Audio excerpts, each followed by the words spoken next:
what we have agreed with the Ministry of Finance is that they are not to tell us which batch or which category of health professionals to recruit. Over the years, they will say, we are recruiting 10,000 nurses.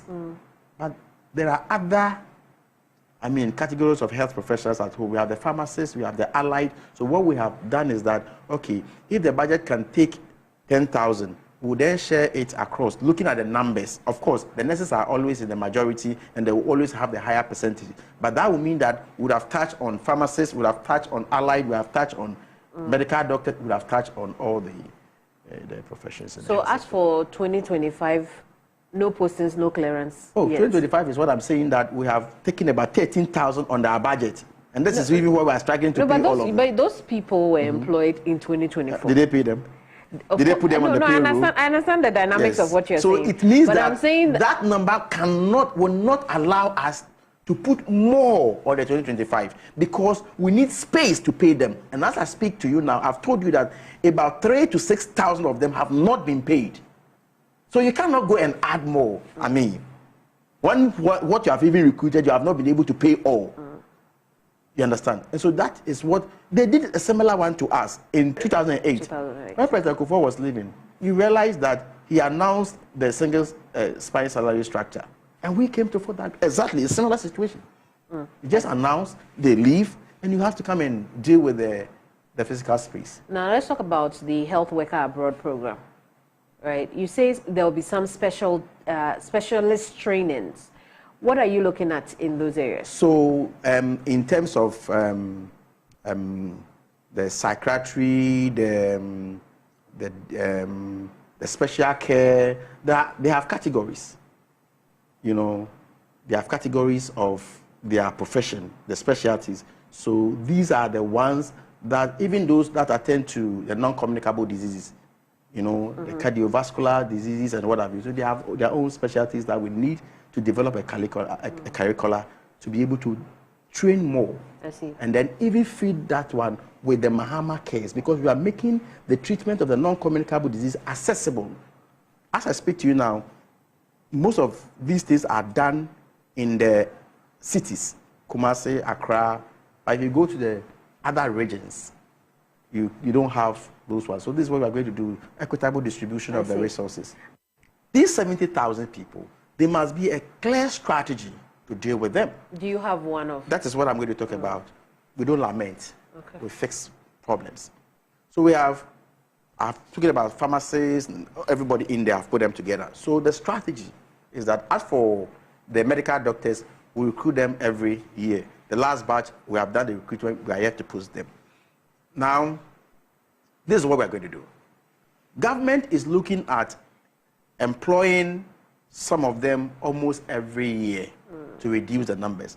But the truth must be told that government cannot absorb all the 70,000 health workers within 1 year. So the truth is that even after 2026, there will still be some backlog. Right.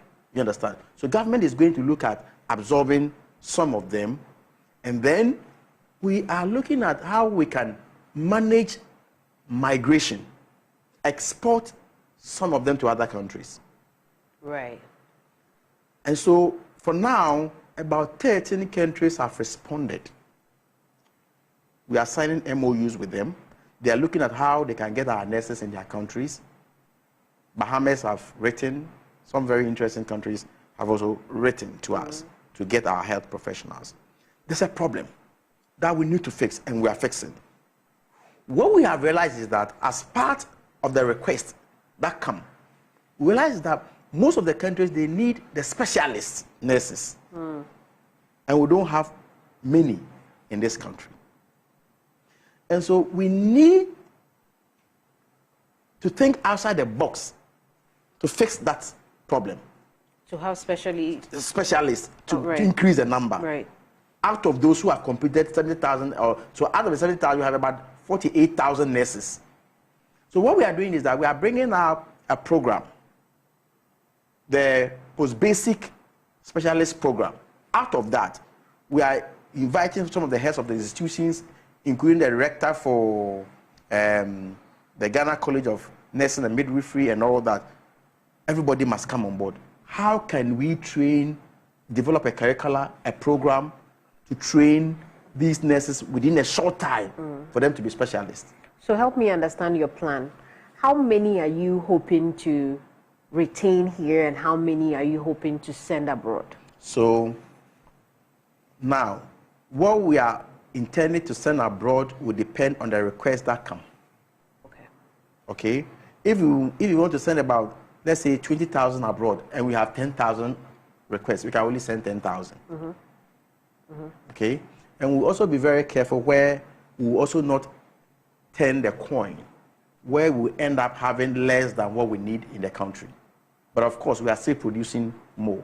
And again, with this specialist thing, what we are doing is that those we are going to admit, we are looking at turning about 40 of the nursing training institutions into a degree, pursuing degree programs, nursing training institutions, so that we can increase what the demand on the global market is. Yes.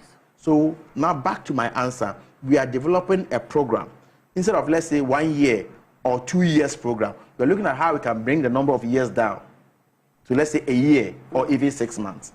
And we are at the table discussing that to solve that problem, to increase the specialists, that will be attractive to what the global market is demanding. Like General Hospital too, what we realized was that the contractor aside had done some work which needed to be paid, and he was not paid.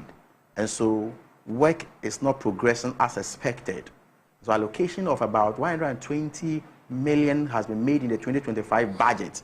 And therefore, very soon, the Member of Parliament of the constituency is always on my neck. And very soon, I'm going to engage a contractor and then assure them that the money has been made available, and therefore they should go back. Are there new timelines now associated with the projects, now that you have inherited it? Since I have not had the opportunity to meet the contractor, I do not want to say so. So when I meet a contractor, looking at, what we have available for him and the pace at which he can move, then we can come out clearly to say that this is what we can do at this time. They will complete the project for us. But I can assure you for now, and I'm choosing my words very carefully, for now, I can assure you that we will expedite action on the construction of La General Hospital. Allocation is also different from disbursement. I agree. So to the best of your knowledge, when are you actually getting the money to pay the contractor? So now when allocations are made and the IPPCs are brought to your end as a Ministry of Health, the payments are done at the Ministry of Finance. Okay? And so I do not want to talk for the minister responsible for finance, but I can tell you from our end, from our ministry, we will do our best to expedite action. But I can tell you too that His Excellency the President has his eyes on the health sector, and will. You see, there's one thing about this minister responsible for finance. Once there's allocation, once he has money to do something, he doesn't sleep on that. He doesn't delay, he will deliver. Unless there's no allocation, that you have a big issue with him. But once there's allocation and things are done well, he will deliver. Under the previous administration, we had heard that a Standard Chartered facility had been acquired for the La General Hospital. Standard Chartered facility? Loan. Yes, had been acquired for that facility. That was a long. You know, La General Hospital, we started talking about La General Hospital even before 2020 elections. That's correct. And so, in the beginning, that was when that arrangement was made, and they couldn't do any drawdown. So that arrangement didn't materialize. Right. So as I speak to you now, we don't have a dedicated sources of funding for the La General Hospital. So now government must squeeze something to do an allocation or to make an allocation for the La. And of course, this regime, we have done it and we'll continue to do it. But it's not like we have a loan dedicated for the project for now, not that I know of. Apart from Agenda 111, there are other ongoing health facilities we have inherited, and they are still ongoing. So let's talk about one of those health facilities you've inherited. The central medical stores. Right. It's been abandoned. We have money to start in 2025. I see. The maternity block. When you say the central medical stores, of which facility, or the national one? The national medical. It's been abandoned. What does that mean? So if you recall, The Central Medical Store was burnt. I do. You recall. Since then, we have been keeping our drugs at a rented premises. And so the state, we do not have a befitting central medical stores. I see. And so His Excellency has directed that that must be part of our priorities to build one. And even after that, we are going to look at having region by region. So it's another thing we have captured. Have we identified a place yet? What steps have been taken? No, in fact, to be fair, the formal administration started something, which is about 10% complete, but it was abandoned because of the debt exchange program. It affected that project. And His Excellency, the President has directed that that must be lifted as part of our priority areas. So that has been captured. And then the Confanoche Maternity Block program is also being captured. So these are some of the ongoing projects. And His Excellency has directed that he's not going to abandon any project that he has inherited. So those that we have inherited, we had allocation in the 2025 budget to continue. And then the CHIPS compound too, we have now given money, it's been decentralized to also start. But in the case of the regional hospital, the concept note is being developed. And we'll look at it in the subsequent budget. Every other thing they have stated is really right. Because on the night of the incidents, when the girl felt that she had a dislocation, she went home to sleep and came to work the next morning. What if when she got home, her mother started pulling her hand, rubbing things? And in crime reports, they have spot the whole incident. So by the grace of God, dislocation, you say it's fracture. Dislocation is that it has moved from the socket. The joint. How, what if he went to, he's also a gun girl. You know the guns have no things on the floor. So what if he went to his knee mename and they pull it and then it's now back to the socket? So there's Madam evidence has been evidence. Madam Danko. If she says that, if the next day, if the doctor who saw said there was no dislocation, it could be because the lady did not stay in the hospital 24 hours, barricaded by BNI. They have stated it's really right. Because on the night of the incidents, when the girl felt that she had a dislocation, she went home to sleep and came to work the next morning. What if when she got home, her mother started pulling her hand, rubbing things? And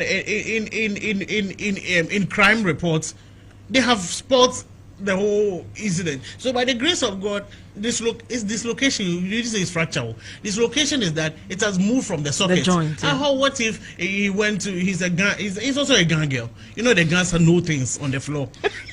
So what if he went to his knee mename and they pull it and then it's now back to the socket? So there's Madam evidence has been evidence. Madam Danko. If she says that, if the next day, if the doctor who saw said there was no dislocation, it could be because the lady did not stay in the hospital 24 hours, barricaded by BNI, so she could have tampered with evidence.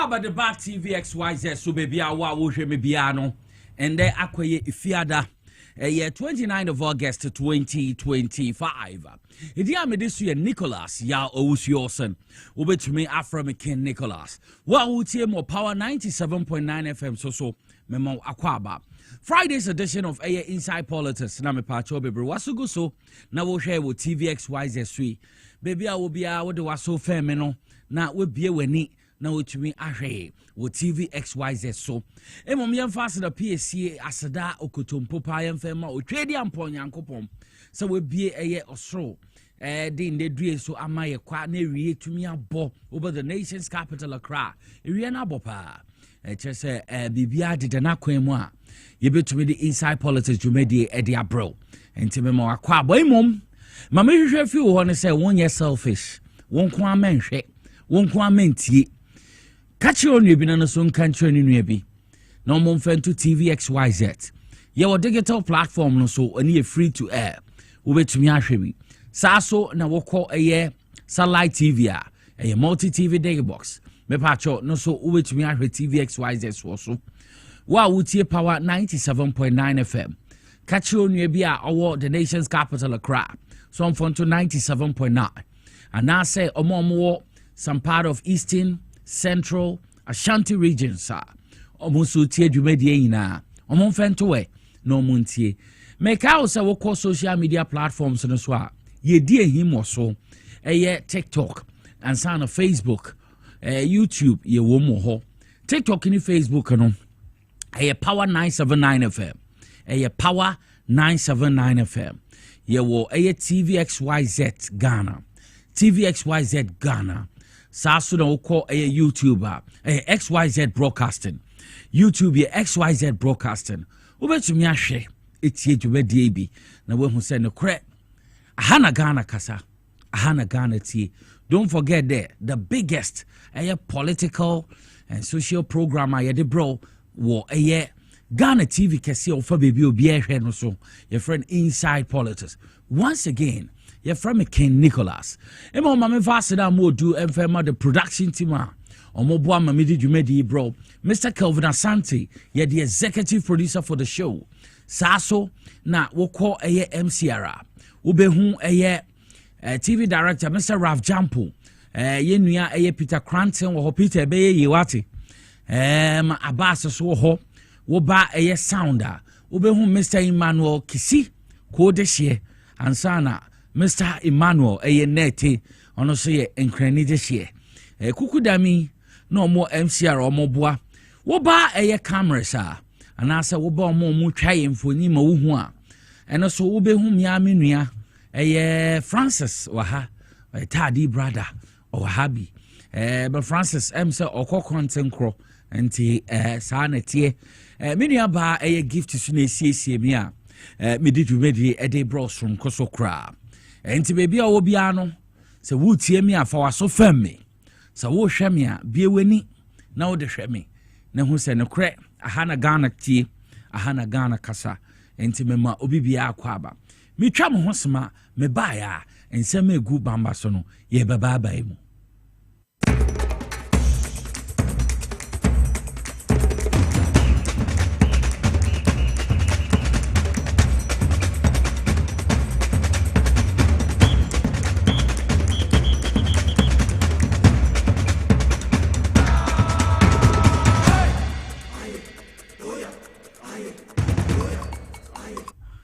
It's a bekoya basan basa wo hwe bani me an say me showcase baby we X natural mineral water we na 350 ml dey bia me kasa ice ball na no ni until 350 ml wunya bia ebe ball papa sa so na we 500 ml 500 ml no so ni until no so wunya adentem ansa na ye walk kese no eno ni we 750 ml idini de X natural mineral water.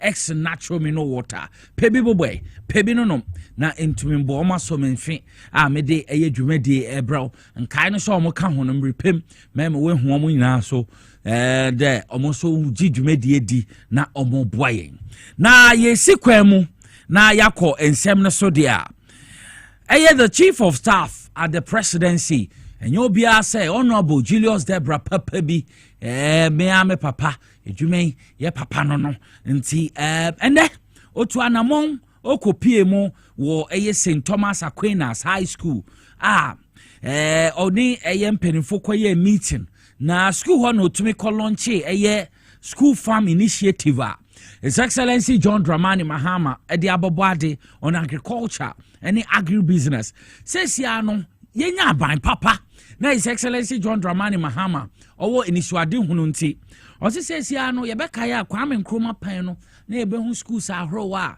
omo aye omo farms ye wo brigade ye wo ndwuma ahro na omo ye sa na abado nti second Kwame Nkrumah His Excellency John Dramani Mahama sa initiative onam chief of staff so Honorable Julius Debra ekopie mu St. Thomas Aquinas ma ene meeting course on impenifo didi nkomo ho efan the launch of the school farm initiative president the abobade agriculture and agribusiness. Now lunch be happen and I say be so nyame adoma next week wo peve senior high school peve senior high school na dwumadi no be so. Nti me pese be ko na ye kotie honorable Julius Debra papa bi dache hene na ono so and the kopie mo Saint Thomas Aquinas no ne nsem de tu dwa no me pacho me no ye tie bi na ya hwebi ye nkomara. On behalf of His Excellency the President, I want to congratulate the Directorate of Presidential Initiative in Agriculture and Agribusiness, PIA, and all partners, the Ghana Education Trust Fund, Ghana Education Service, National Service, for working together to bring this initiative to light. Our gathering today is not only about farms.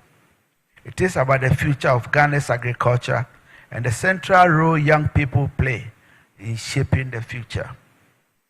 Ladies and gentlemen, the President's vision for agriculture is clear. He has placed it at the center of the National Research Agenda, calling for a transformation that makes agriculture the backbone of food security, youth employment, and inclusive growth. This vision seeks to move us from dependency to productivity, from subsistence to competitiveness, and from viewing agriculture as a last resort to embracing it as a modern, innovative enterprise. The School Farm Initiative is one of the practical ways to achieve this vision. He believes by embedding agriculture into our schools, we are planting the seed for self-reliance, creativity, and entrepreneurship in our young people. But we must all understand that the success of this initiative depends on collective effort and shared responsibility. Government, through the Presidential Initiative in Agric and Agribusiness, will provide enabling policies, logistical support, and national coordination needed to make the program thrive. The Ghana Education Service must ensure that agriculture is woven into teaching and learning, not as punishment, but as practical tool for education. School heads and CHAS must provide leadership at the institutional level to make the farms vibrant and sustainable. Guest Fund, as we just heard, has an important role to play in providing funding to enhance the success of this initiative. The National Service Authority, with their experience, is also expected to provide trained personnel, especially agricultural graduates, to support the management of the school farms. Equally, this initiative cannot succeed without the full support of our teachers and parents. I therefore call on NAGRAT, NAT, CCTGH, and all teacher unions to embrace this initiative, not as an additional burden, but as an opportunity to mentor students in practical skills and values that complement classroom learning. Teachers are at the center of shaping the mindset of our youth, and their commitment will determine the success of this school farm project. Parents must see school farms as an investment in their children's future, an investment that strengthens nutrition, reduces food costs, and equips students with lifelong skills. With the support of PTAs, we can make this initiative successful and sustainable. To our students, this initiative is an opportunity for you to gain experimental agriculture and entrepreneurial skills and knowledge that will not only prepare you for the future career, but also equip you to contribute to Ghana's food security agenda. On behalf of His Excellency the President, I want to assure you that government is fully committed to this initiative. We see it as a legacy project, one that ties together education, agriculture, and youth empowerment. We will mobilize institutions, resources, and partnerships to ensure that school farms are not just projects of today, but foundations for tomorrow. As we deliberate here today, I urge all of us to be bold and practical. Let us ensure that School Farms Initiative becomes a source of knowledge, food security, and inspiration for both our schools, students, and nation. In closing, let me reaffirm that if we succeed with this initiative, we will be contributing to national food security, youth empowerment, and the building of a resilient future for Ghana. This reminds me, when we were kids, during General I.K. Achampon's era, they had a national project known as Operation Feed Yourself. I'm sure most of you here are familiar with that project. As a matter of fact, it was so well promoted that myself and my kid brother, I think we were about 7 and 5 then, every day we go to my dad and said, Dada, fish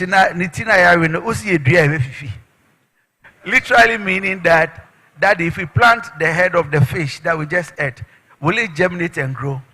And my father will go like, yes, you every morning go and put water on it, keep watering it, the fish shall grow. That was how intense the promotion of agriculture had been embedded in the psyche of the Ghanaian then. And I believe we can do that again.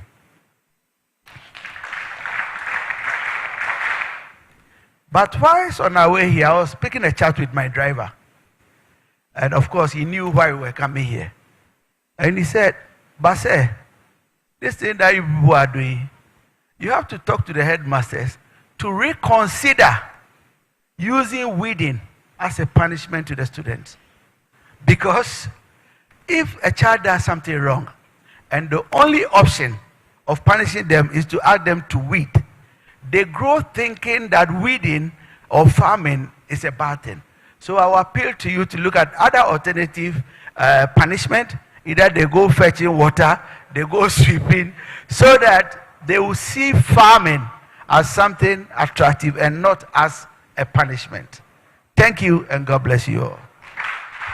It's the Honorable Julius Zebra, Chief of Staff at the Presidency, Onona Yete and Nkano, Abroko PMO, St. Thomas Aquinas, Omo Kodin Common Penifoko Shire, Fisa next week, na President Initiative, Ababade, school farm, Sa Omo Baye, senior high school, Senebeye, Akamu program home. Next school no say enough the ama omo boarding house who mudidini at the abo school no and ho ensem ne be na Honorable Julius Zebra on also odi etu dwano enti de teno no na and that's so minister in charge of health Honorable Kwabena Menta Kando officially or to some health facilities war on one region Western North region no engaging nurses and opinion leaders and stakeholders no mo didi nkomo share or government plan or war for health sector no regarding nurses recruitment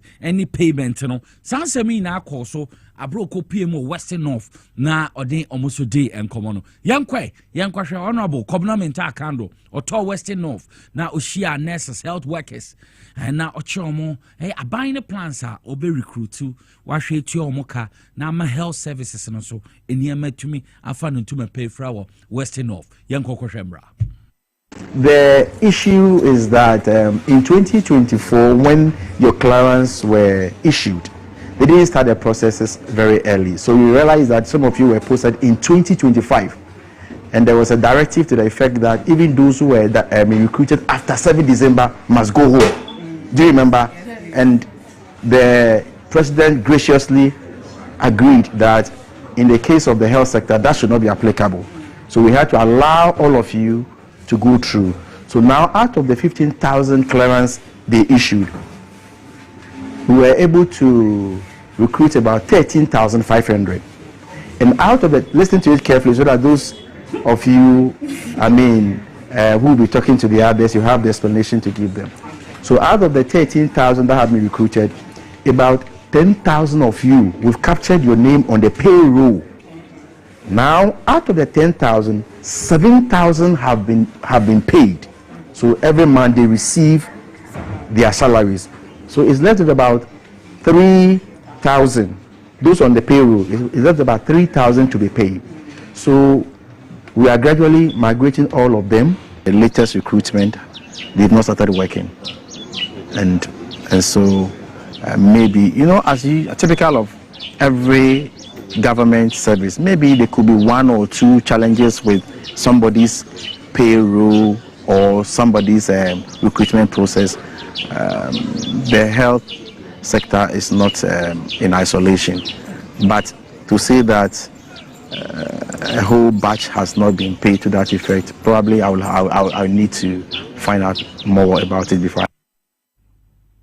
The Honorable Kobna Kando, Minister in charge of health, Edema, the Republic of Ghana, Onuna Yatin and Kabroko Pimu, Western North. Nunti, the Ateno, which has our buying papa ba, na baya, when is Swadihuno, Edema, ye health, and I apom de Hon Semino, and Nuna Watcherno, na made him say health services and health workers, no, a yadia, Mosu Omuni Bejepa, by no, Timo Papa.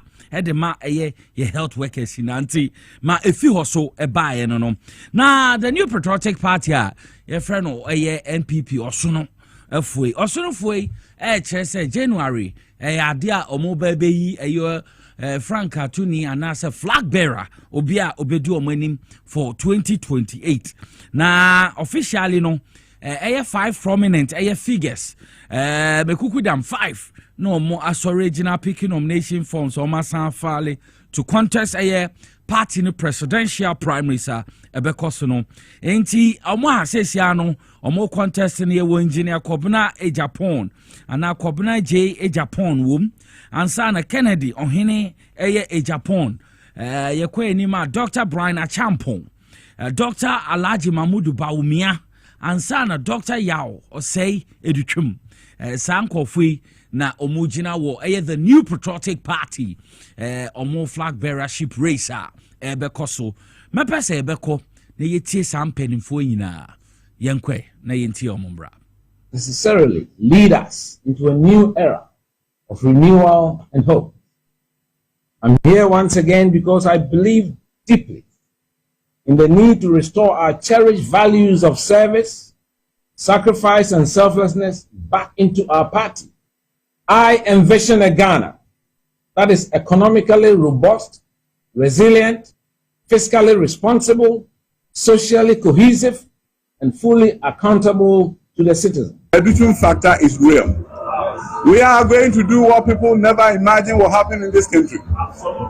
A young man who grew up literally in a cocoa farm with uneducated parents became the Minister for Education when his parents were not educated. That is what I believe is the Ghanaian dream. Opportunity for every youth who is listening to me today, every child listening to me today, for you to know that your better days are ahead of you and not behind you. Do not despair. My supporters, north to south, east to west, must shy away from comments and commentary that smears individuals and ultimately affects the fortunes of our party. To win in 2028, we must not just talk unity, we must live it. The repeated attacks by our own party folks on one another is absolutely unhelpful. What we say against each other, the NDC will use against us in 2028. I am pleading with you to vote for Canadian Japan, because in the bus, truck bus, truck, wherever you go, market, Ghanaians are crying for Canadian Japan to leave this country. So don't listen to anybody who will come and intimidate you because of his own selfishness. Enti ekuku damina yate omonkano yete Kobna J Japan engineer yete nka Kennedy ohine Japan nka saso na Dr. Brian Achampong Dr. Alaji Mamudu Baumia ansana Dr. Yao Osei Edutwum enti nipa enumi no mo tumi akofale omo nomination form meaning say 5 in a contest say omubedi the NPP the new patriotic party enim anti the ateno ye de ya kom ye hwe ma omo beye no eni eye e wo mo aho anti ya din ye hwe na wodim say nyame adoma Tuesday 2nd September Tuesday 2nd September. It's Tuesday 2nd September no. Me woman say 2nd September Tuesday no by elections na ebekoso wo akutia by elections ebekoso akutia constituency metre denchembo district ni mu ehɔ na saa by elections be so enche na omo member of parliament ofi mu a na ya rehosem Ernest Yaw Kumi and to say ne be hia so menya rapper obese gire mama parliament nti na ama nyame ya adoma Tuesday ya day enemy omo betumi ato aba na make say yenim say post bebraba but e betumi aka actual say ma oye credible Ghana nanim so simesi we de or the post ba and tomfa ho global info analytics omo no etumi aye post afa a by elections no ho metra kotia constituency na mebe ne se the candidate of the NDC aye freno Bernard Bidiako Bedu BBB dia or command lead NDC no command lead according to the post 53% vote ni post no onya enti se wo so a wo hwe TV no wo be hu se ba no ye ba na beto ho enti wo hwe ba na wo be hu Bernard Bediako Bernard Bediako Bedu or secretary or lawyer ni mapa ono no ojema the NDC we hu say ya to ne de red 10 pa representing 53% enti the atenono ye call medicinal the new patriotic party rep your friend Solomon Asumedu ono represent 47% and see at the atenono Ousu Patrick be say hey Ousu ye bo zero and T at the atenono. Move for the next one and to ana yen church Ghana fumu adi omujina so edo atuaba. Na omubisa no factors with a greater influence on how voters intend to vote. Onana yede atosono. First one a development project. Development project no 42%. Development project here 42%. Saso na second one no economy 15%. Economy near 15%. We are about education fa 13%. Education fa 13%. We are about jobs in Juma so far 10%. In Juma fa 10%. Ansana galamsey. Say nim say akotia de. Ghana I'm talking about a diamond and also afa and kaya wom enti sanjina sui no omujina so no mo dia to aba enti no galamsey no fa 8%, jobs in Jumasem fa 10%, education for 13%, saso na economy for 15%, and sana developmental projects also for 42%. Into when factors with greater influence on how voters intend to vote wo akutia enti no enti make us say there Bernard Bediako Bedu or constituency secretary no so no Jemama NDC or commanding lead of 53%. Sana global info analytics omodi omasutu form na omurere mu no post na omodi abano the attention na Solomon K Asumedu NPP no so far 47% and see the attention na ya kwa akotian sensem no so sa and there the new patriotic party NPP omo akotia constituency vigil edema the late MP honorable Ernest Yaw Kumi na omo to aso no ade and they so say make us say 1 week observation so cost so 40 days no and so idea no so cost so former MP any general secretary de ma NPP omuna kasai wo vigil yase yebeko na yekotie ensem omudu tudwa wo vigil na say yenkotie mra Solomon na ko share man so and that board on the yaba. Minus Moya Juma, who never took up. Now, I know I did 13,000. What is what I yet, coming Buana Solomon, and the 40 years of Pumbia, 7 minus woman, or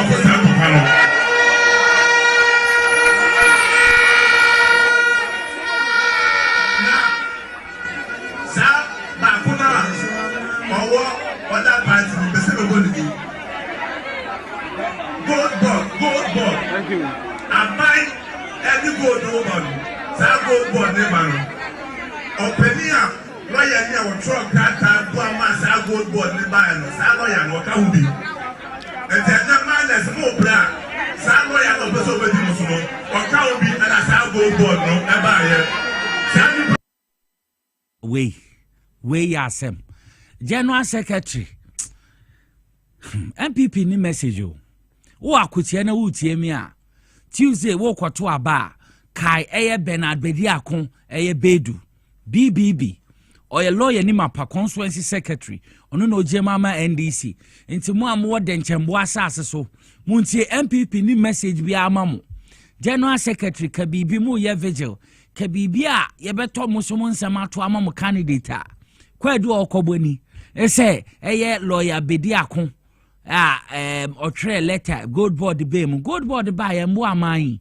It is an MPP gold board buy a woman ye seek to me and stabilize ye gold home for so ye faso dear Eddie gold Eddie Sika Eddie Bebo mine. O Johnson gold board buy and call for what you're Bisa or be your pen crabby aber catch or say gold board buy Sammy Jenfi and in na pound for more budge gold board buy a bois ye gold are no small girl.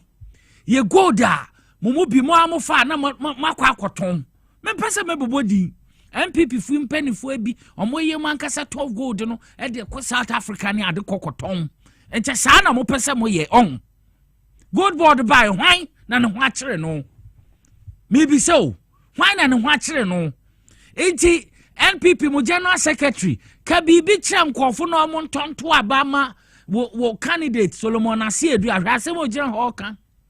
Only message.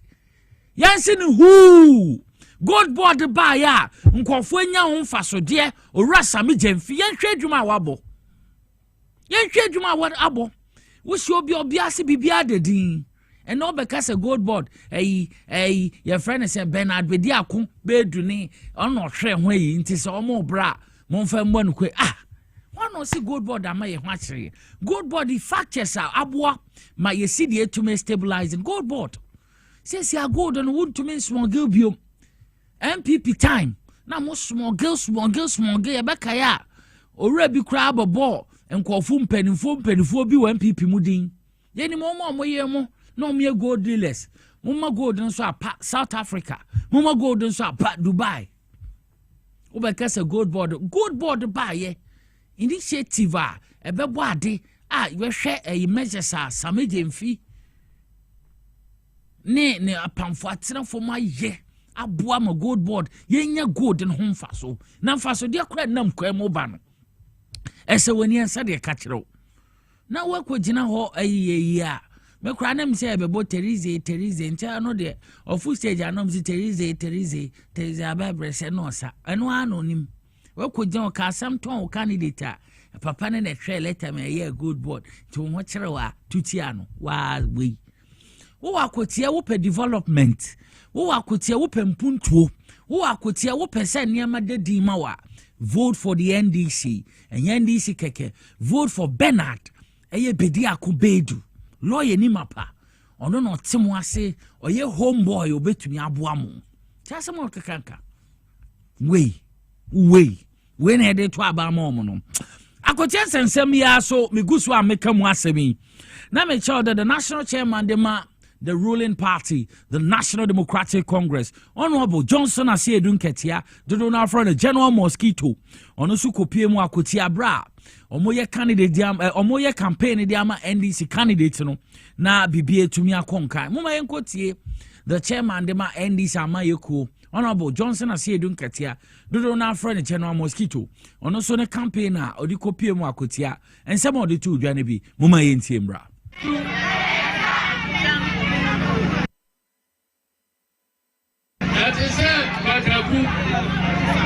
What's equal so? And our tongue, the money that you are buying. What's it? I don't know to Motra, maybe. And we said, but I couldn't be an them. It is so equal so now our tongue, some matter. Motra, or very idea. Sessia President John Dramani Mahama, any NDC, any Asia Kudiano.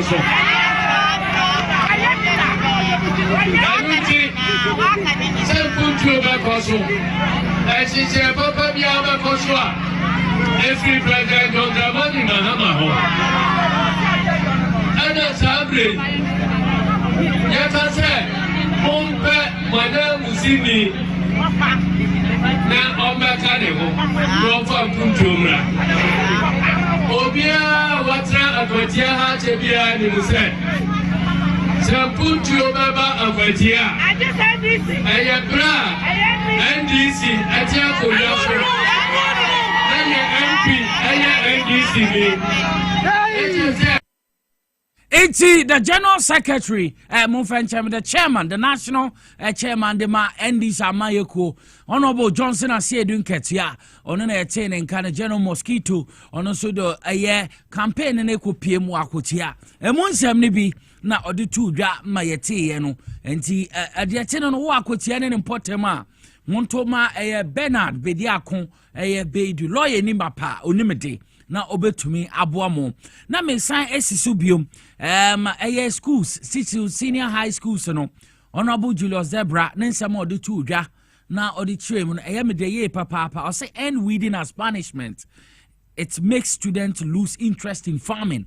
Ya course I turn ya kokọ school ya na ye school no wo efuom ne ye wo bush ni adi obehun se we ya bibia na ya more cutlass se kwana kodo na ye twa teacher na to bo ato baby say do fi ha if you wan do bi was senior high school home yo I'm so school na ko ta ne pavement nkwa na o ma hihye wo yo make a senior high school and so called private school yo into the private but senior high school there men ka area and na government yo it's ade ateno no and so ya ade here pa teacher for no abra sign initiative be monhwe se mo be ye adwuma kama na bibia tumi akonkan mabinchia honorable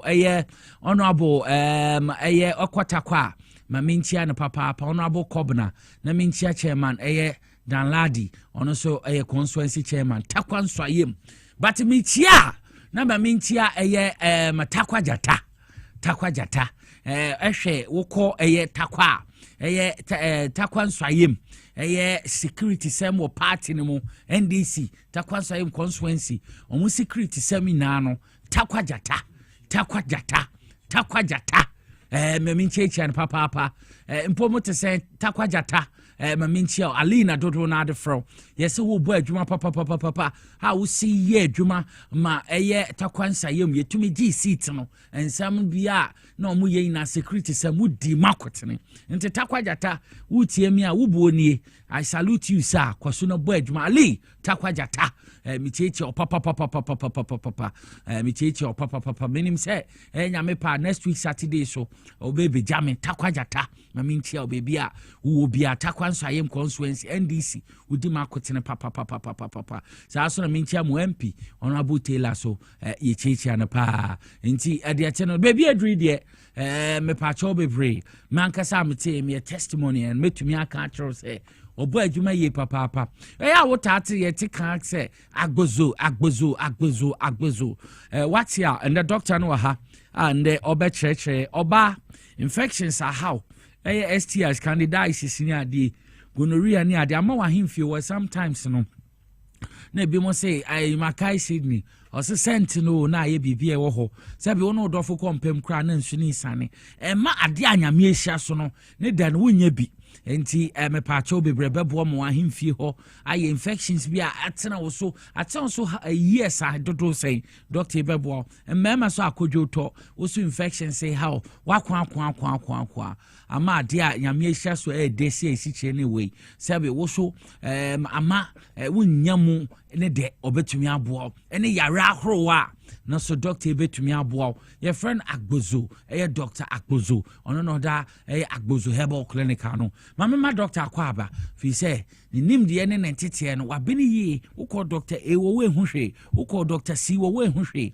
me no tunchia se kọ na koshia doctor Agbozo Kumasi oho nkran ha so ba o ha mkwashiman Oben Chief Palace wo pe yo saa so no de wani chemo community 25 Savannah Junction do wenya kwan so no so be hunu Kumase so doctor wo ho enti me pa cho baby owo Ghana ha bia saa ne ma gina atena so ache a locate doctor we no be bo doka kwa ba bibi abako de wonju ma pa ne nkofo edu ma dance wongu mani maso da dodo bi o mo ba mo ha me direct mo ba bia no omo from me good news nyame show papa koso no som sa na bo adwumade na wa ho brase no enkoso sa mprempre viewers ne listeners I crowd no me can over to you ma me ni kan enchia ahwefo ene ati for na de bia wo se me betra se ana agbozo herbal clinic we ma who say no man has an expiring date. No man has an expiring date. You say any yemuto nti be me biara o hwe me ene nwumre a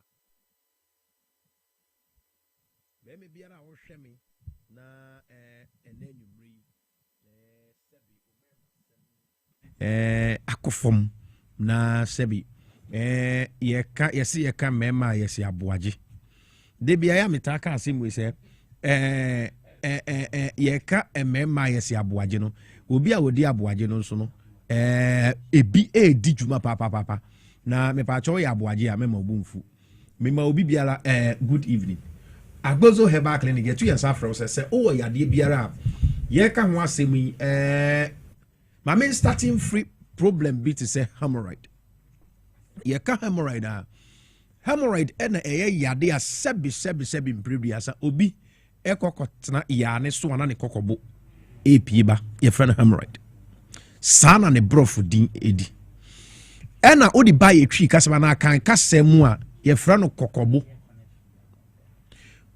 no yade a acha amanfo mache na amanfo firi se hu aduru ni ho me pa cho hu aduru agbozo herbal clinic ye wo bi pa obi a wo hwe me a sebi mpreduasa uja wona na wo kokobo aba be san hono na uja wona wi ansa na sebi mpreduasa wasan epia kwa koshim no Dr. Agbozo mesime to me nsafro ana say agbozo herbal clinic yetu nsafro se bra na sa problem na aye crown wo so no yebe mo wadura mo wanu ma sebi sa yade no unhunu ne biu agbozo yesa eti se kokobo hawa me ne wo to nchia hwe wo hwe screen no so a numbers no ene gu so no obetumi afre na mama nchiche mu mam de edi kan nkran de edi mfimfin no Kumase ena tema ene twato eti se wo hwe me na wo hemorrhoid problem na okokobo tumi pie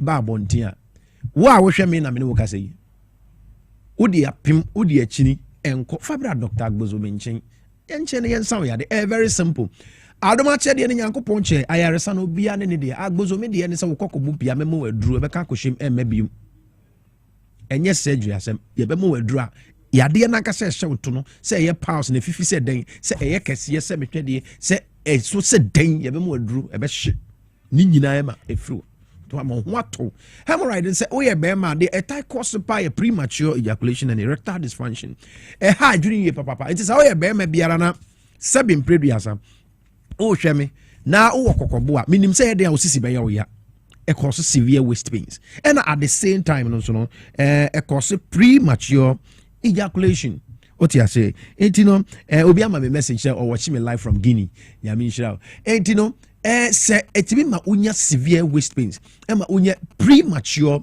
ejaculation enti se o hwe me na sebi empreduasa uja o nine na ukokobu pia fabra ma hwe o won kran a me pa cho ye wo kwashima ne ben kwashima Chiefs Palace no Saturday aye wo chene kran ye tanase ne aye adwuma ye adwuma from Monday up to Sunday after church ye wo hono enti de biara da wo chene nyame adoma Saturdays ye kran no ye adwuma ye tanase wo chene hia me so obehia mo tema obeba Accra ana obeko Kumase ni nyina no obehia ne aye adwuma na makama o wan kran ha na ma frame 0241 75 0282 numbers ni achichim enti fra ebia ne de ofra oni anese fo no enkasa e pa cho oba beto mi enkasa 0241 75 0282 0241 75 0282 eno ena enkran de ena Kumase ena toso mienu na 0553 417752 0553 417752. And the etoso last one tema community 25 Savannah Junction Deaf Tracker Estate and a dim or Chinayami Adoma Pacho to America Nabra community 25 Savannah Junction 0557 402696 0557 402696. Because in my question man ben question man ahimfino it's hemorrhoid no my boss say deal we e wonipa ho kitinkitim ma yesabi mpreduasa dia e di nipa nya no etimi ma sabi obi wo hono mo out won kana ensuo efrinase na sabi pampan etimi ba ho odem so obi hono mo kra hemorrhoid nti so sore wona akonwa so a na ensuo efini wa ba beta akonwa no so eba sa pampan wom ha adwin papa e na wanka san so kra na wo ho a umfili okay ubegya wo na ya na ato adwinwin etu kokko bupia se wo ya akora wo ye oba wo ye berima me pacho emfie bia wo na hemorrhoid hewa fabra agbozo heba clinic ye be san ya de na amam numbers ne 0241 ene akra 750282 0241 750282. Ana owo Kumasi a mepacho Kumasi Ashanti region baby a wo nyina kopim sefi hono bolega wa boku ehemfa mu nyina bebe Kumasi dichem so old insurance junction yen nkramo fa soro rank 20 division eno 0553 417752. Ana tema community 25 Savannah junction yen def track estate eno division 0557 402696. Yade be to say erectile dysfunction mo amoye mema no a sebi mpreduasa modia mosim wanyini no de bia me to challenge di ma o mo wanyini tm years where from the age of 50 years and above 44 no aircon no muka but na wo mo face such challenges from the 50 years and above no wo mo no mo say doctor me be ma na wanyini me pa cho me nana agbozo wo say age a number be ma no mu ya be ma enwu me pa cho into erectile dysfunction no ye be ma na wo ye ni enwu into ye motor dey say no man has an expiring date. Eti Brian China beji treatment no so ba ye be test and san ya treatment to cry de be ma na wanka sa be wi treatment no ubehu sisanchire ne yankopon be den e be ya ma it is all erectile dysfunction problem na o ye penyi na we from the age of 50 60 70 na o ka kire me say 7 previous obe ma na ewu wanyini nti na ewu a usiye ne wan obe ma no to twene wan ense ye ene da so ho no ada agbozo heba clinic si obe ma na ada. It's just sleeping. Come, we'll wake it up for you. It is a facing erectile problem. If you are facing erectile dysfunction, now if you think that because of your age, that is why such problem is occurring now. People, we can also assure you, say age is just a number. Agbozo Heba Clinic, we don't deal with age. Problems now airbano and not near Beshet near Yefru Hamo. Abwa wo say sabi uchuality for the Hakaya Homa. And nothing as a brag buzo Heba Clinic. You have more drum one no Bemano, I said Jina Swiping. Emranti and a drumoso, we are branty a premature ejaculation. How am I sabi on Pramfun in a jaw? Because all the boss why him. All the boss why him. Why ya watching a hefa any ye patch of brag buzo Heba Clinic? Why? Yebe Buamo Wato, minimum the entire make us a Brian chain. Because yeno, ya dear to miss Sanapani a veteran yaka. It's a premature ejaculation, a target. Ah, baby, Shiani be an Ujani.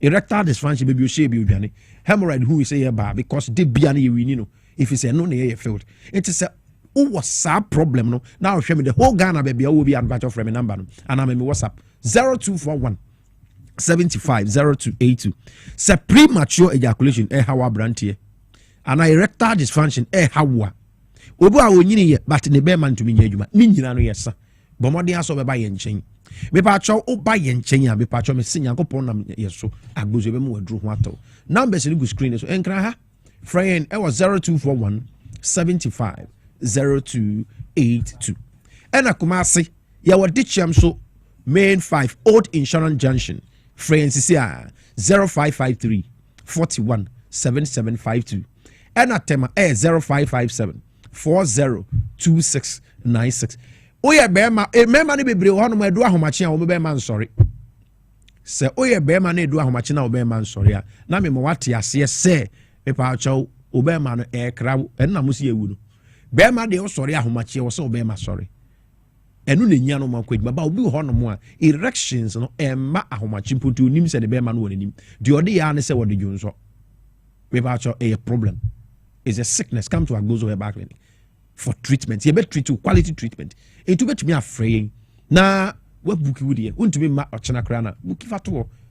obeba ne yetwen ne amount special treatment 0241 crime 750282 WhatsApp betumi WhatsApp me ubetumi afre na oni akasa eno pe ene WhatsApp 0241 750282 ena Kumasi 0553 417752 ena Tema 0557402696 low sperm count how oye be ma na utie me wa ware na sebiu onkwa de onkwa moa no sebi mpreduansa hunsuo na ahoɔden nim bragbozo heba clean obu anu ni obehia nsuo de beba ne kitikiti ɛna ebi nso aye watery I say nsuo beba acho ni nyina entumi nyem oba oba ye be kyerɛkyerɛ nneɛma ahodoɔ ɛnyɛ sebi ye ka sperm nko na ma oba anyem. There are so many nneɛma contribute to bema o sperm and son na wetumi anyem oba oba ye be kyerɛ ebu ana nyɛ sperm count na nkasa na emom ɛyɛ semen po na ɛyɛ problem no ni nyina oba ye be mu adrum wanu enti bomodi aso de we ne be kyerɛ Dr. Agbozo ye nkyɛn na yaboa ya wa kra kwashima ne ben kwashima ahemfie no a baabi a obefiri baabi ogudu kwashima traffic light a obisa kwashima ahemfie na Dr. Agbozo si akora kitikiti ya wo ne na wo beba mesu du kwashima traffic light baabi a obefiri baabi a odu kwashima traffic light na obisa se Dr. Agbozo na hwe na akora edo beba sa Agbozo heba clinic omuni me pa cho ye ben kwashima palace ne pe enti frɛ 0241 750282 0241 750282 ena Kumasi 0553417775 itu wo Kumasi baabi a wo bia na wo erectile problem ada na wo ma me nchen ma me nsan wo yade Agbozo ma ba Kumasi se me beboa mo enti mo mra na mo mema sem no ye solve emfa emma mo ena oba infertility ni nyina yeye ukdu efichiri koso na ada ne nsem me pa cho oba bi wo ho no mo asabi obu ne nsa mo ja na ba ma ne broso obi su de ho entumi emma obi wa no mo so asabi moja no betumi atuna e bosumi miru bi so mi nsakra no da so ye ne menses pepa cho ni nyina ya ade a e ha adwene yi wanya infections ahodo ojo so oba ma mo hyehyew na mu ya wo ya oba besia be ma no hia na wonya pains ne ade oba ma sabi oba ma sori na oti ya wo mu a ni nyina no e ya ade a e ha adwene eti atenka ne kofo eti bra Agbozo pepa cho me be no e ya ye bri na mpese ohunu se oba ye nchen a ye be mu wadru ye be your test na yehunu yade no the air how ni amwe dru akwa use na ho ayeden ho ato enti Agbozo yesi no man has an expiring date it is how ya brantie na wo hwe me na premature ejaculation how fu eni kire ya hwe na ye treat you kama o ye oba besia na nsuo etagu pampan wo mu na ade a odi wani be kire Dr. Agbozo ye nchen eno so ye be den ye be boa kama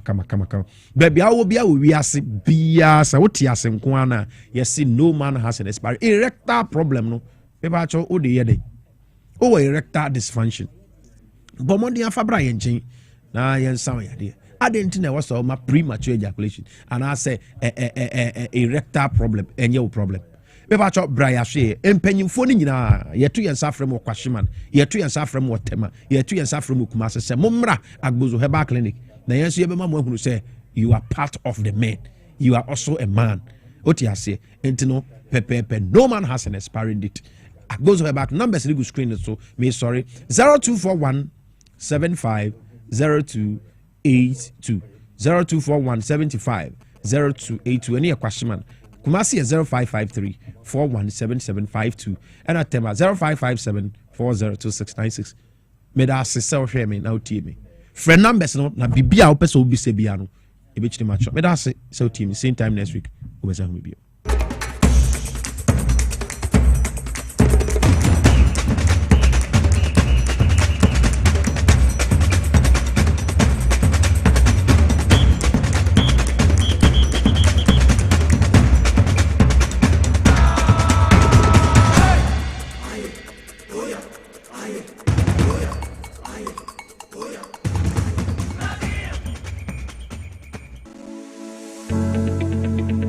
The National Petroleum Authority hereby cautions persons engaged in illicit storage and trading of petroleum products to comply with the regulatory requirements to operate in the downstream petroleum industry. The NPA Act clearly stipulates that no individual shall engage in any commercial activity related to the importation, exportation, re-exportation, shipment, transportation, processing, refining, storage, distribution, marketing, or sale of petroleum products in the downstream industry without first obtaining a license from the NPA board. failure to secure the necessary license and properly regularize operations will result in confiscation of petroleum products, prosecution under the law, and decommissioning of facility. For more information, contact the National Petroleum Authority on 0302 550 380.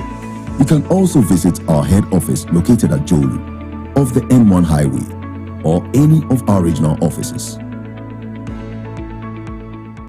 Na ede na ya obeyi oda former son ye funu emunumuni. Oh, Mr. Entry, also yare ya titi me ben fiepi nanso ni yamu nyono da. Se me show no ahodo amato a me hunu hwe a ebe ya nwanwa. Menyi ni se what ulcer tamfo Haxa capsules any Haxa mixture ya no mbom kutia ulcer no bia ma no anom. Anka ne ho ato no dadaada. Ulcer dro die eno ani Haxa capsules any Haxa mixture. Akom ni nchiremu. Ulcer ye kura eto ye funu ene ensunumu. Etuma wo ye funu ekeka wa. Wogire wo ho a enye. Ulcer etumi ema wo ye cheko ebra wadidi awie. So how eye ulcer there compare Haxa capsules any Haxa mixture nanum bom na ho ebeto. Pedudu etu a ko okanshi drug lane Kumasi Dani Herbal Takradi AA Mensa Anafre 02038228855 Apefo abatanya woma won mofrenofo ene mofra woni mfiedu mienu enka ho Haxa capsules ene ne mixture ulcer tamfo edie age adwadie nkratoyi yi atom. Hi. Now let me tell you about Safari Valley Eco Resort, the first of its kind in West Africa. Upon your arrival, you are introduced to your butler, who plans your itinerary. We were surrounded by wildlife from the moment we entered the eco park. So many activities, all in the same premises. Visit the gym or the stables, they have it all. At my break, I'm able to practice my putting. We also went fishing on a man-made canal. Our tour guides taught us so much about the wildlife and how to interact with them. They used only electric vehicles here. This creates a serene environment. I'm told it's over 1,000 acres. My cabin here sits on 2 acres with a large terrace space overlooking my private swimming pool. Now this is royalty. They have their own farms, thousands of fruit trees. I can also have my lunch here at the waterfall. Quite a beautiful place you have here. Visit Safari Valley Eco Resort in Ghana, bringing you closer to nature. Obrabo eye edwumada. Eboa eyam eduane. Eboa eyi insa free ni peduanim. Na eboa woni pedua ma etena ho yi. Nanso, wonim se niema a yedi na yenom. Timi ma brebo ye edwumaden sen pote. Mehunda. Me brebo ye juma pa e bia se me tumi ye bibi bo me brebo ani and nothing about the left here from the Moses Clinic ne herbal center about herbal food supplement we sit pa de bo brebo ama e ye juma ye na e ye juma fatopa ye no anopa ne enwumre na eboa ma obrebo ye juma ye sene be ya e betimi anyam aduane a wodi esiesi ni peduane mu eyi mu finsi ye eno na me brebo kia pa Ubenya Left Kid or pharmacy, herbal shops, ne supermarkets are ebeo. Sa wo pedudu so to a 0244 06 8447. Left Kid, wa wo brebo, wa wo ni pedua.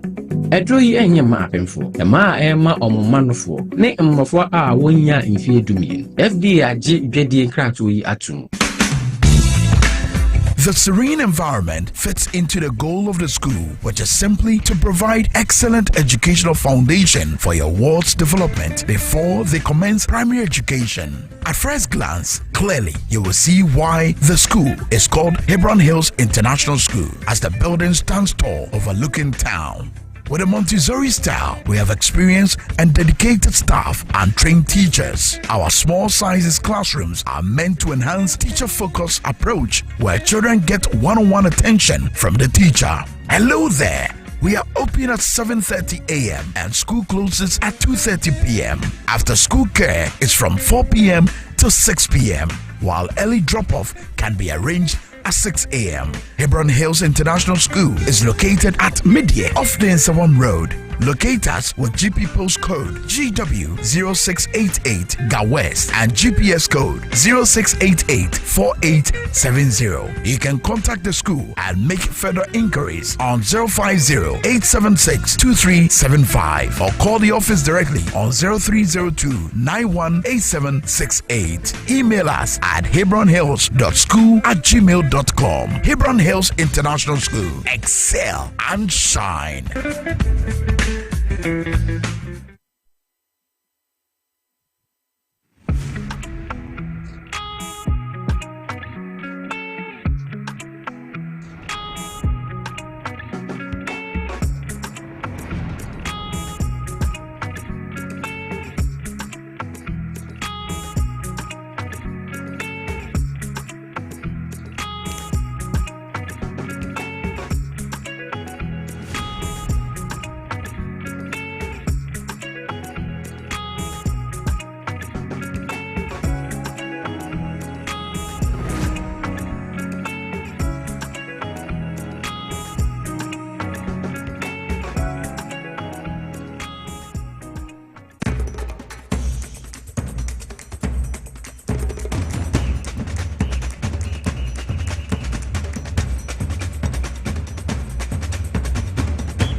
Mesamo akwa abadeba TV XYZ so baby awa wo hwe bibia mbredra ya de mpensempese ma nansem egu bamba so no na ye ba ebedi honkomo enne ye beti eye Kasim Isa eye communications eye team member de ma NDC so na ye beti eye senior communications team member de ma NDC Kofi Ebusuan Penning se kukudami na mene omo ebedi enkomo na ansa na mini se kukuda mi bedi nkomo no mementia Ali eye takwajata ejuma wabo ama takwa nsayem no ebra adwene nti ase so ye trese security sem de waye bi papa ama takwa nsayem ti Ali mamemfa entia kese nkomo wo takwa nsayem me corporate Ahweni Valley so a eye ward eye chairman aboso ward chairman aye fro eye Dauda Sofo Chairman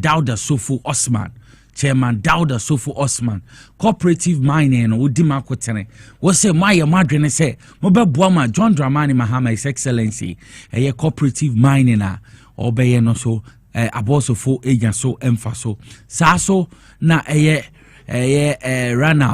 Renal eye Madela Guda wo wo eye aboso we ko eye war chairman nti eye Delaguda chairman wo so mitia nti mitia eye Sofo Osman no eye Dauda no na mitia Delaguda so ekukudami okwa aboso mu dima kwetene pa amintia mo but in the jumedie ni na ade eye Ali takwajata na mitia pa menim so say next week Saturday baba come hona wabo mama kata me papa echi nti bebi a wo bia no takwajata Ali nti akese enkomo papa de etene no Kasim na mpomu te sen dum na hwe ye ya bokode na me adom ko pie mu otema tamale bokode na me adom bia bokode tamale di minim se fie pe nti tamale central wo hu ne ama sei yeah me ko dru na afe na mpanyimfo bako eba constituency numa okay omo hwe na omo boa de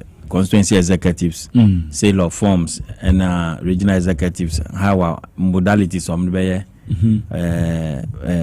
by elections nyama okay esan say MPP for action mo huntino tension in said anye that serious competition say within the party ne de nipa bebre na yes party na attractive nti obi a say me pese me MP de ma and yes and no can party ne de I am very, very attractive. Okay.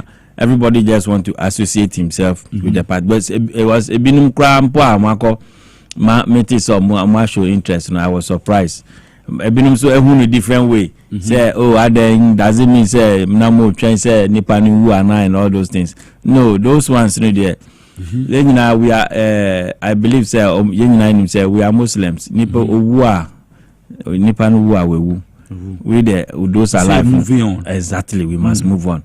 So, or taking the decision now. And when found say be anipano, and I know interest anipano na or more expect say anipano we and no. Those having those conversations, Mr. Romo say they should cut it. And this, we are a democratic party. And the democracy I practice, and yes, there are some class of people, and there should be a reason why somebody and say uncontested. If there will be a reason, it will be a reason affect a party number, party number there. That one, yes, the party can disqualify that person. But so far as the person is not on flouting any party laws, biano. I think say depend the right and to contest. And Osha, so far, all the gentlemen and the ladies that are in the race, they are capable. They are capable. I just hope and pray, say, so far as I don't know, ensure that that contest behind ensure and bemuno. Yenina conduct here who ye na bibia enko so fine na party no and continue na enya dimpana ewo constituency ho me hu say before me free me hu say some national executives also were around. I had a chance of going to constituency office or Tamale Central, yeah. Many penny for any binum ekodin komo, and I think they from what I got from them no omunina no omanfa bibia cool aspirants ni na bibia the din just it's just a binum na omu feel say the constituency executives no binum at take side and omone candidate binam and all those things. So I even took the opportunity to tell him say there's no need for you to follow the person around. Constituency executives, you can support the person. And when you say won't follow around. Oh yes, Anna, you compromise and now you create problems in the whole process. So I advise the said executive said the constituency executives now yes say allergy say some candidates allergy say or might take his side and omodin Crawford nam no the advice no because this is an election I expect to say after the election will come out united and say because MPP back contest so say any LPG ni other small political parties ako contest here na say ayen say it's obvious say yen na be winning na say you win we are I don't expect to say ntokwabi ana nchichemu bi enfrimu embra. This should be an election now. We should come out stronger than before because Honorable Mutalani constituency Papa Nangasa, he stands for peace. Ntina ubia everybody in the north issue ni ba no everybody was ubia echo low cry ubia up to now people have still not recovered from the shock. Ntino me feeling said the best way to honor Honorable Mutala is just to organize a good election free violence election and a peaceful election. Now, in fact, say even if we can do it, now increase the vote margin, and now the vote turnout, now any vote in be. This is the only way we can honor our honorable MP of the late Honorable Mutala. So yes, and I think we are our focus should be Akwitia. And honum there say yama problem there. We are Akwitia 30th of September. Yeah, but to some kind Tamale Central. So me also fit Tamale be what to say. So far watch it. Honum the ding. There is no problem. We are the ding. Wa so bank kan ha Lojokuku what to say. Lojokuku bibia boko until Tuesday so him say ye di afashe ye di afashe it is any pa me no say yeah it's 3 so far 3 yeah it's unfortunate it's unfortunate Greater Accra nyina no if you legend kuku ye festival in the air the pa everybody sees the air because ye last because if Tuesday na me gina mu osu ye last ya na de ye na the pa so the only problem here this intokwane kronon kitinkiti so but me sure say the government and the municipal assembly and then the traditional authorities omo aso asemu a omo ka se ne be ya sadi NCBM. In fact Tuesday na anajo I cried throughout. Oh yes because boys na omo ewu no most of omo nyina me crofo people that I know people that me ma omo wu sa no me ti news no bo mo posa me ntimi hu ne see but na me Tuesday na me hobby okay but no fit tamale aba number no me ba Monday okay yeah so Tuesday na me hobby but ye na ma ehun say nkrofo no I start to abo ne bottles and then I have to just go down me omo na nkwa me dwane ja because hale to so I have to go down and stand somewhere.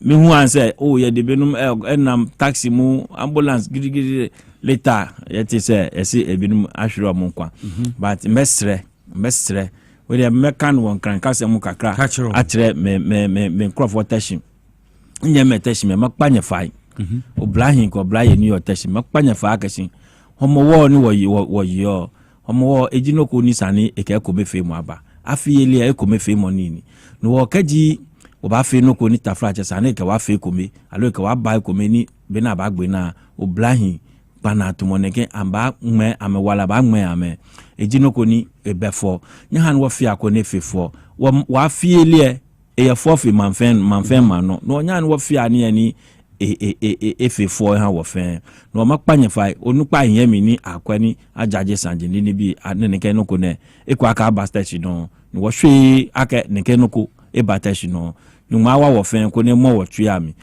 ame ya bi ame ya ngame wa bi aka ke bomboni e to ngako bi ba file ten me wo panify ko no ko ka to nyami o ka to nyami to jon ha to nyame je tafrache je adowani je minipo ko loko ni tafrache ogbe no pe wo fe wo fi wo jomo fan ka wa shikpanke for no violence crime free violence free homo yan wo ya osweye nungwa ye tashi osweye la eye gamashe pram temaniuta mo fe mo kaneshi mo fe mo ya mo no fine na ni wo fe wo no nefe ojogba ko ni taflache next year mo fe mo anakelele wo fe lo ojogba shin enemele ehin kura nti me chelpa na ama me nkrofo me panyifo ne ahemfo nyina se omuma homo no eyade a afashe bia yade a de nipa ba unity a create unity in fact afashe because of afashe kram there's a day within the afashe no I say uni ubi enkasa kra that day no so ne kasa so it means that afashe is purposely even for unity and then progress. Inti say yenye de be na say intokwa to the extent say be kumkum ye ho a then I don't understand why it should be a fashion but my pa mpenyi fortune the municipal chief executive the traditional authorities I know they've started doing something and I me wo areshimu wo mu say omeye ama asumdwe aba na ye nyina ye ndi afashe no na krokro ye say na be wie no obia na ninje say no I guess say anka ye agenda should be boys now mo bokro no ejiji amanfo phones na amanfo bags amanfo full bateshi yes and no that one should have been our agenda now say be ya which security measures na be put in place sa anya man nyina to betwa ena ade we asan ban so say yeah hwe akronfo asem no we are looking at killings so enye kura enye nti me pa me mpanyifo am stations acha say mo ma enye homo no violence free na Sunday yebe ko yi yebe start Saturday be football, Sunday testing no go. Na Sunday homework started, and then the following week Saturday na ye we bibia na bibia according yo enti enu akase me sa member the ma NDC communications team no ono na yetene kama men kofi ebusua penny ho ono so senior communications team member NDC kofi ebusua penny bibia boko de makra kenekolo mountains boko tama sofie boko yo bibia ofie boko na menfa we free so na binchi amenu akasi medeni shaida yes na one kasa na wo production team okay ahwefo na yetiefo nyina mema won radio wing efei de wo biem no kin onim ze ayi na otwe da yen anim ye na otwe na papa yes o papa nimpo ankasa yebesie no nti enya de keto akora na nka mse unumse utu etwa isi berma bo ampa na utu etwa isi berma bo no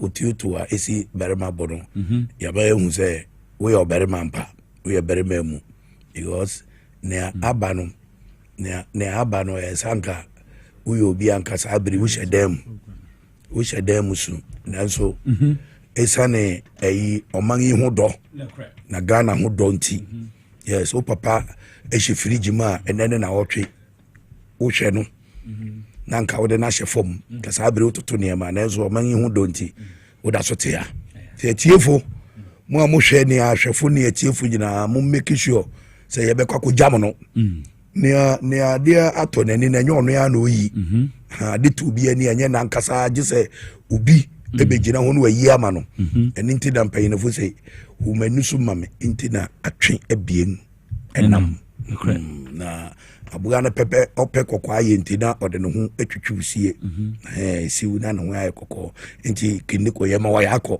enane da se na mu amutie ni ahwefo adofo bia mu nim kiniko no this is the time ese mo kire mo do kakra bia nsa bo modia se obefa studio hakra so kin mintumi meyi na mu petrol ode bekwa yi ne de enini enwu hia na mo modia no mu se adwuma o ye no moni so edamase pa tiefo efe bibia boko ye go so kare na so kai me hu o ze me de trotre na we na ze de se trotre na busia we nda se peni na se kan bibia edun de eduga generator nda ana ti we won park car no ndi se we de ya to be a party adwuma se be ka bi mu party brand won fe bia yes se we campaign bia komana yetu so abo yes Abraham Kumsin so Uncle Abraham Kumsin ono ye mo friends Federation of yes Ghana Federation of Labor General Secretary General yes ono so kwesida be no we 80 years wow yes Uncle Abu Adwuma him there Suman yes no fine eko Suman Suman wo fine dama ya bisa dama no for pa Uncle so dem there maybe say na baby or won dem there ye nyina ye toatoado wo ma hu dem bankasi mu dom na say abazu dom na ma chi kakra so fi so nyina wo toatoado wow Uncle ye mo afrisha pa 80 years kin na kakra ya ye nu ye kra hwe de bra ye bre 80 years no to be nyamisha ade man ye unique ni say but to be China are fighting for ordinary Ghanaian Ghanaian workers. So when you but to be a defending power for so many years to date. And you know, CPP Meresu ni adi nyina mo friend say Kwame Nkrumah. Meresu wa dimwa Barora's time papa ye China for ordinary Ghanaian. To date, he is still doing it. So I think Uncle Abraham Kumsin and happy birthday. Nyamenka ho pa wonga wenim no won friend won wish no happy birthday in advance. That's a pa. Yes. Enti Kofi Abusua Penny na ete ne nkasa so na. Na me nua ka sembi, ma me nyem sure. O se won na teshi de na last na say teshi ladie de o. No ngaye. Ashoka o se me pe no mu makoye bi. Ashaka. Ono wa mo na eye. La fo. Enu no so wo hie obia wo street be say wo ye na tu. obi ohima o den o some say go mo fe tempo te mo so wa topa de o sa won no so ye atopa festival ba me enu me sisi ye me ya o me ntumi ba me part 2 no mo ma enti lafo no mo da so ya da o ma wie o da so ye o ba wie I think this week no ma wie nanya no mo so mo sa won ashoka do ma wie and o ma ye wie no person ye awa atu ni bi obi a be share de bia o nka hima no me wo hima na nka do ma target no na hima na ko na hima wo so bia ya mandi no onya na sha won fa dream bin taye ti wa atu ne wa ya na say de potty afa mo ne wa wa nye yi na dia asamba enu bi nie awa na di mo say e mu so de ti say de potty fam potty so de na from e ti crashing super good ya wa nye yi me de wo say ya atu ye bi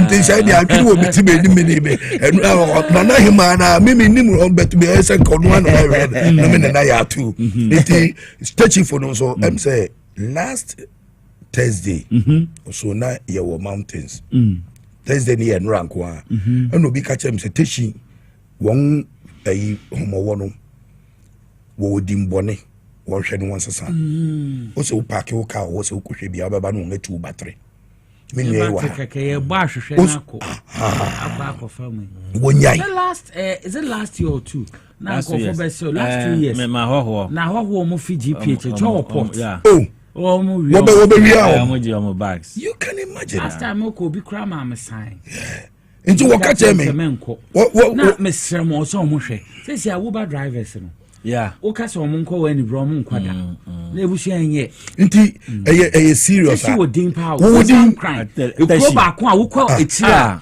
akra teshi nunga omo wo din pa wo that thing em say wo hwe no wo nyai kura because me wo ne me say me so me pese me ko hwe bi me ododo cash current MP no no invited me could quickly I think 2 years ago let me be that I was born and bred at the Bema camp no more guy fit on so no yeah na ye ko then no man be tell man quote any abenkwa yes any abenkwa any tuna papa bi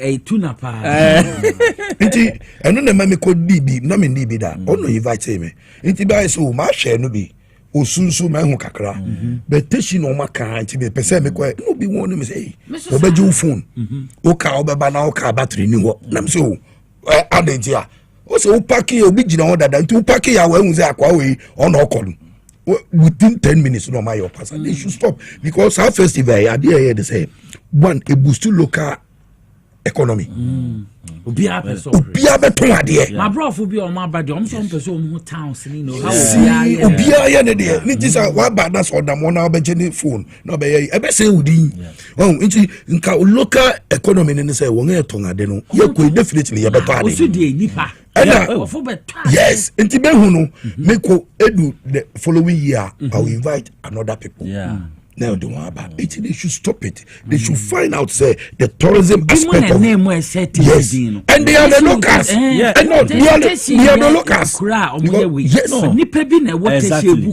Yes, it's a nice town with nice people. Tuesday, say Yabon Krofutu. First one, two the we.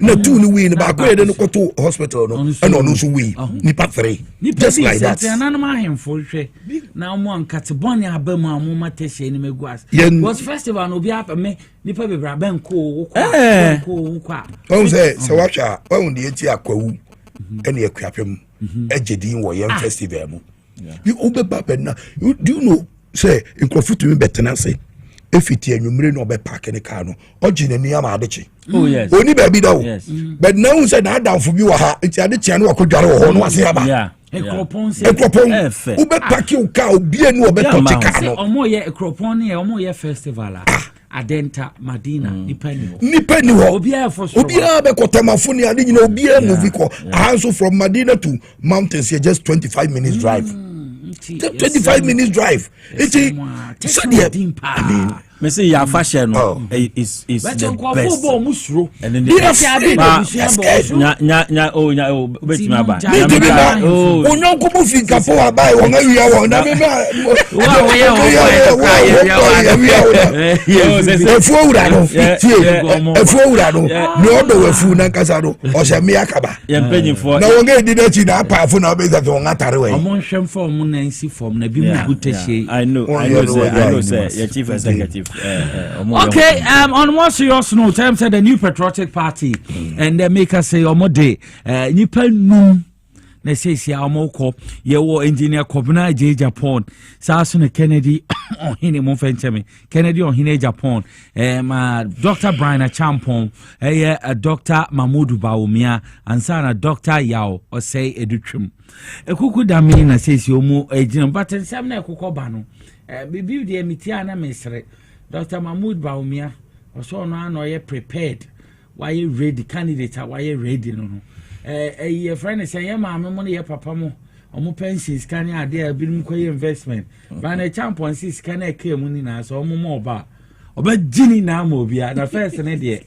no you are great minister wo be ye national security that time sa na ma won tuma anhwande and so edutwum so se wo hwa wo be education minister obo adwuma pa to mo hwa hu na mama edutwum so ombra mbaye honorable Kennedy Japan so do say grassroots man we are making be atero no them engineer Kobina Japan so engineer semia na odibo and the brofo yeah na so wechi tafo na did ade bia me ho ye mesere ne say am so omo di omo rented people nko boys ni bi ho a ezu say ezu no am ka say she rado say ja ade ne de scan bi wo ho no nti ozo hwa crofama o ma be dia ma odi a rented crowd and simple very simple to do MPP for omo tonton edru e wo ka mu niam na open crofama o be sa ma is simple so they can do those things one say MPP primaries no mo ba be kono from the word go they got certain things wrong the organization itself and even the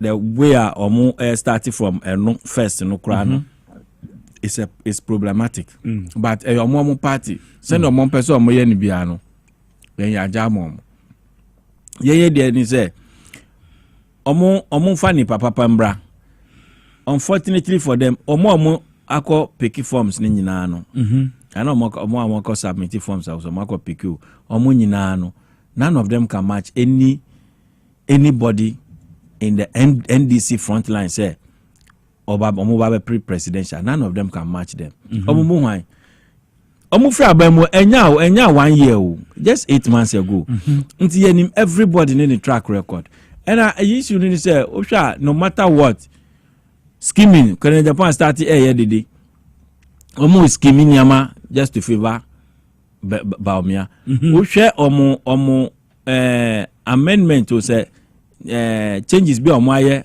as to the constitution of delegates also omo changes na saying I include the former as constituency executives former regional ministers what ni nyina no it is to help. There is an agenda to help Dr. Mahmoud Baumia. But many Americans say Baumia educhumu Brian Champon obey a Greek minister ebe national security threat in say anytime you obenya platform there you threatening Ghanaians with your MPP me hu eyibi batmen cause sorry no am so much say to omo nche no kra. Exactly. You threaten Ghanaians with the kind of powers you had no. Now the threaten Ghanaians with MPP now no. And hand over mo bia no bia wo minister crowd say o party mo lose election mo hand over.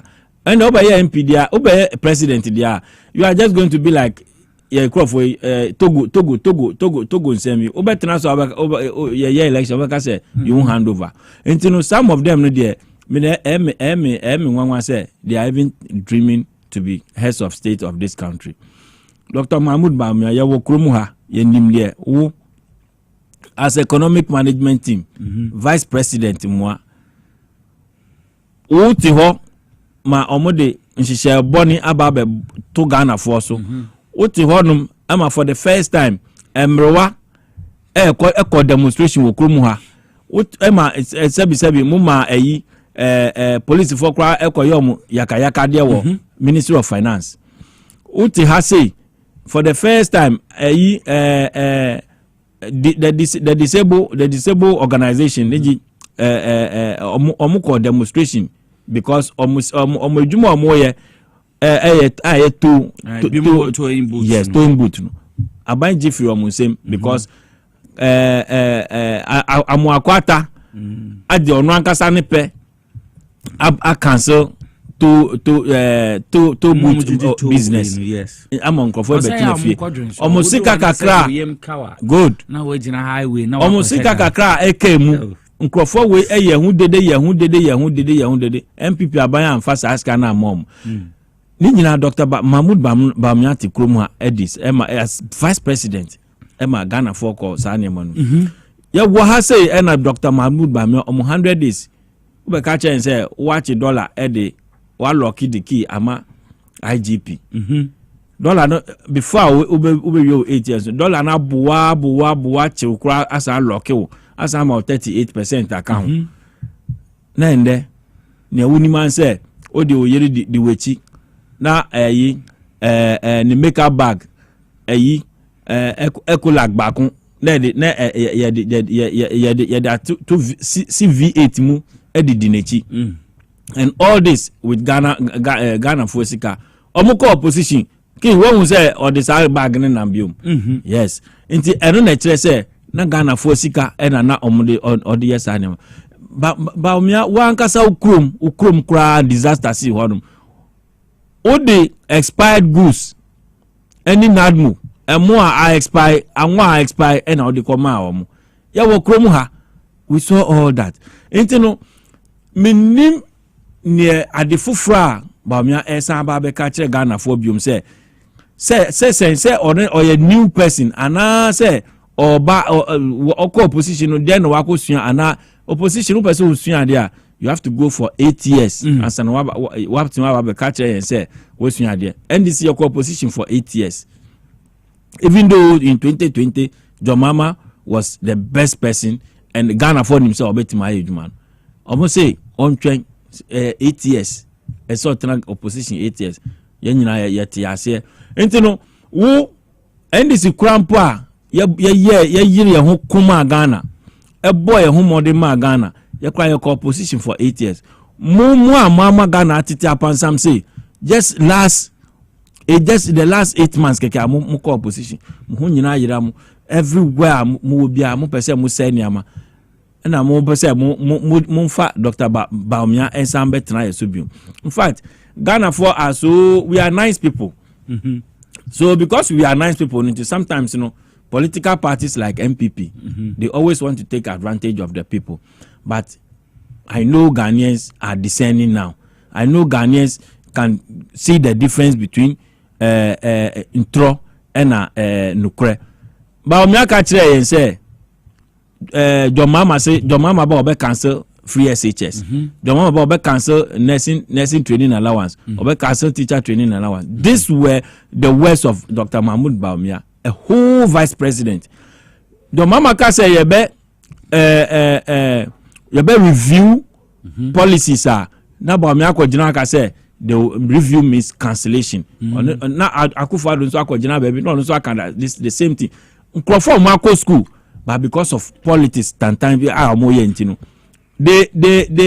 explained a review to Ghanaians say a cancellation John Mama so be cancel and then maybe Ghana for John Mama by cancel Sanya Manu no review now yes that is what we are doing review na and then free SHS nkola na say a video say nkosua kra no under MPP they never got nkosua but say omowi nkosua edi every fish both fresh fish and fried fish omowi fried egg I mean their diet is well balanced as students omo ankasa eka teachers nankasa eka no na John Mama e catch him say he is coming to review it. They say nema bone e wo hu nyina no obeyi na odi nema papa aka ho ama adina efe. Ghana for adwin yo mo say oh MPP for the na mo say also obe cancel. Ye nyina ye hu. Nti sesia no MPP for e be kan bibia kire mo a ye nyina ye hu say just politics no mo ye enye say omo pe Ghana for ye nuanu ma omo wo nursing training school they are omo jo omo sika pepepe omo teacher training allowance omo yes mo jares Ghana John Mama bai wotua say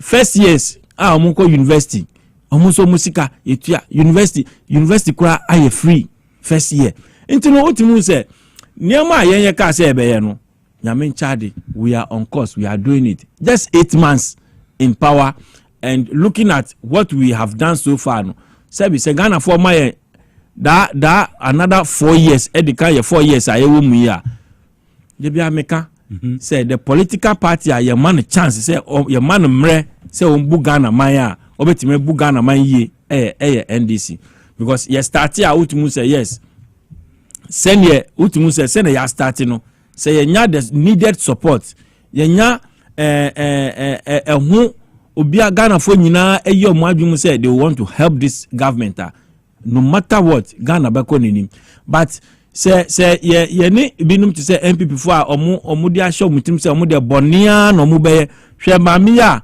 whole nurse ni a wo so we professional look at how all your settings are all here because they are pushing her and now because politics na didi ne munti no say utwantro na o make it abano unpopular na say ne be ya ye be ka say minister of health no enye papa na bibi and so for MPP ye nyina ye nim say no matter what we do uyom papa said then on bepe say omun say waban but we just want MPP for nyina enti ase say opposition no makono more moon dream say they will come now no because yen say Ghana for the no mo hwe ni say it is not automatic you say ya anya de kra Ghana for beto am no we know say Ghanaians vote based on performance and issues ya no one sign contract for the next 4 years say we will do this, we will do that, we will do this.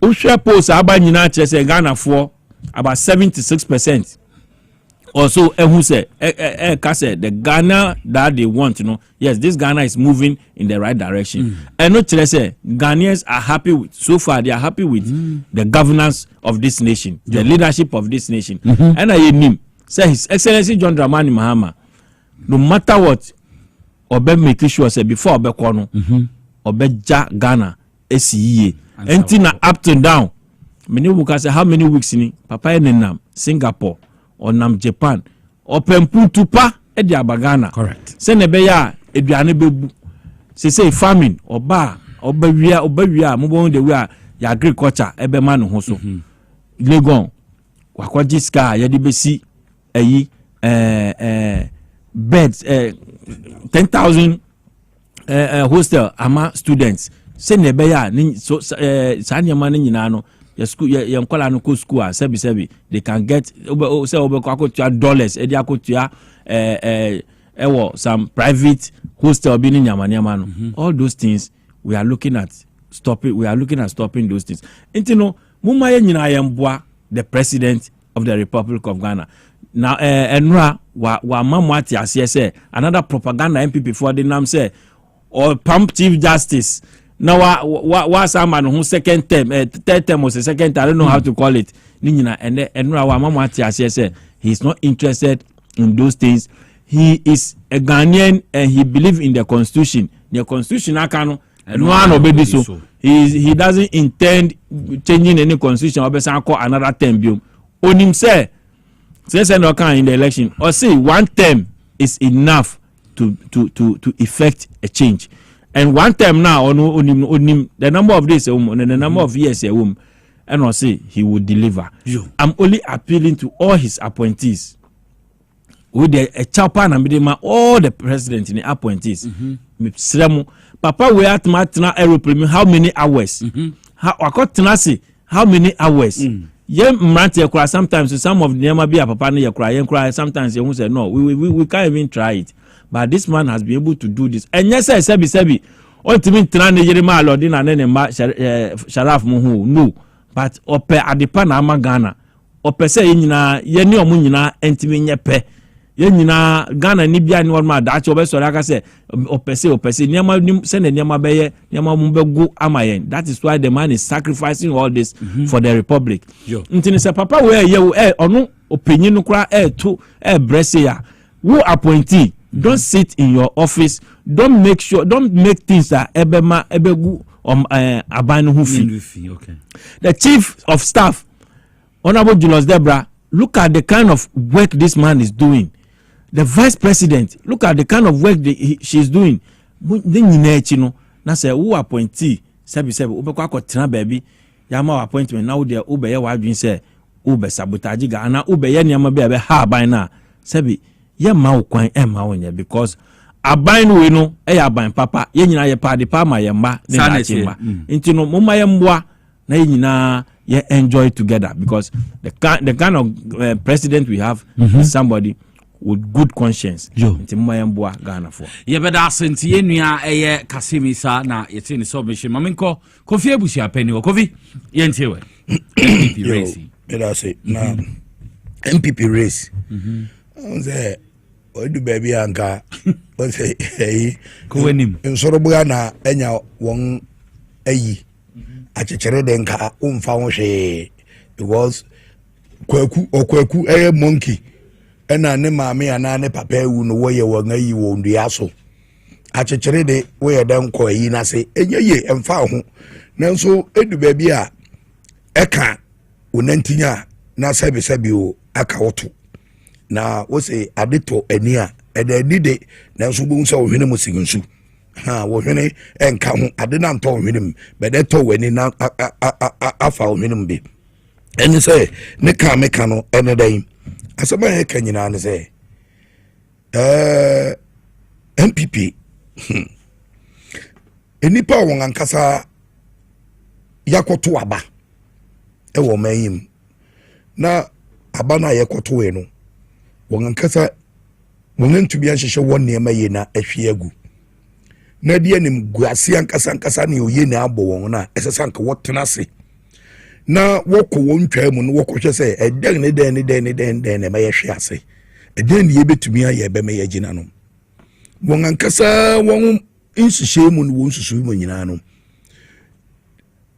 the plan ana won atumi ahyehyɛ ne ma sɛ they will scheme everything in favor of one candidate won awo na won so ne was asisi ne sɛ nka obi bɔ ne kashiri ya ana utumi so ya no na kashiri na sang na ya yi ne de ya be bua no ne ma na hwe agu because enipa won wode won bre yen Ghana fo ana wo pese wo hyehyɛ ne ma ne nyina wode bre de be tai Ghana fo so na wode won hye MPP ankasa nipa dom a wodom party no wode hye won so no oye nipa won ankasa wo hu sɛ onimu nanso eye butai bi one day I was telling someone say eye butai bi nti the MPP executives no we planning be towards one person agenda no eye bibi o kiniko eye bibi ni nyina ne say wo ngam say the money box no onipa wo betumi afa no ho adidi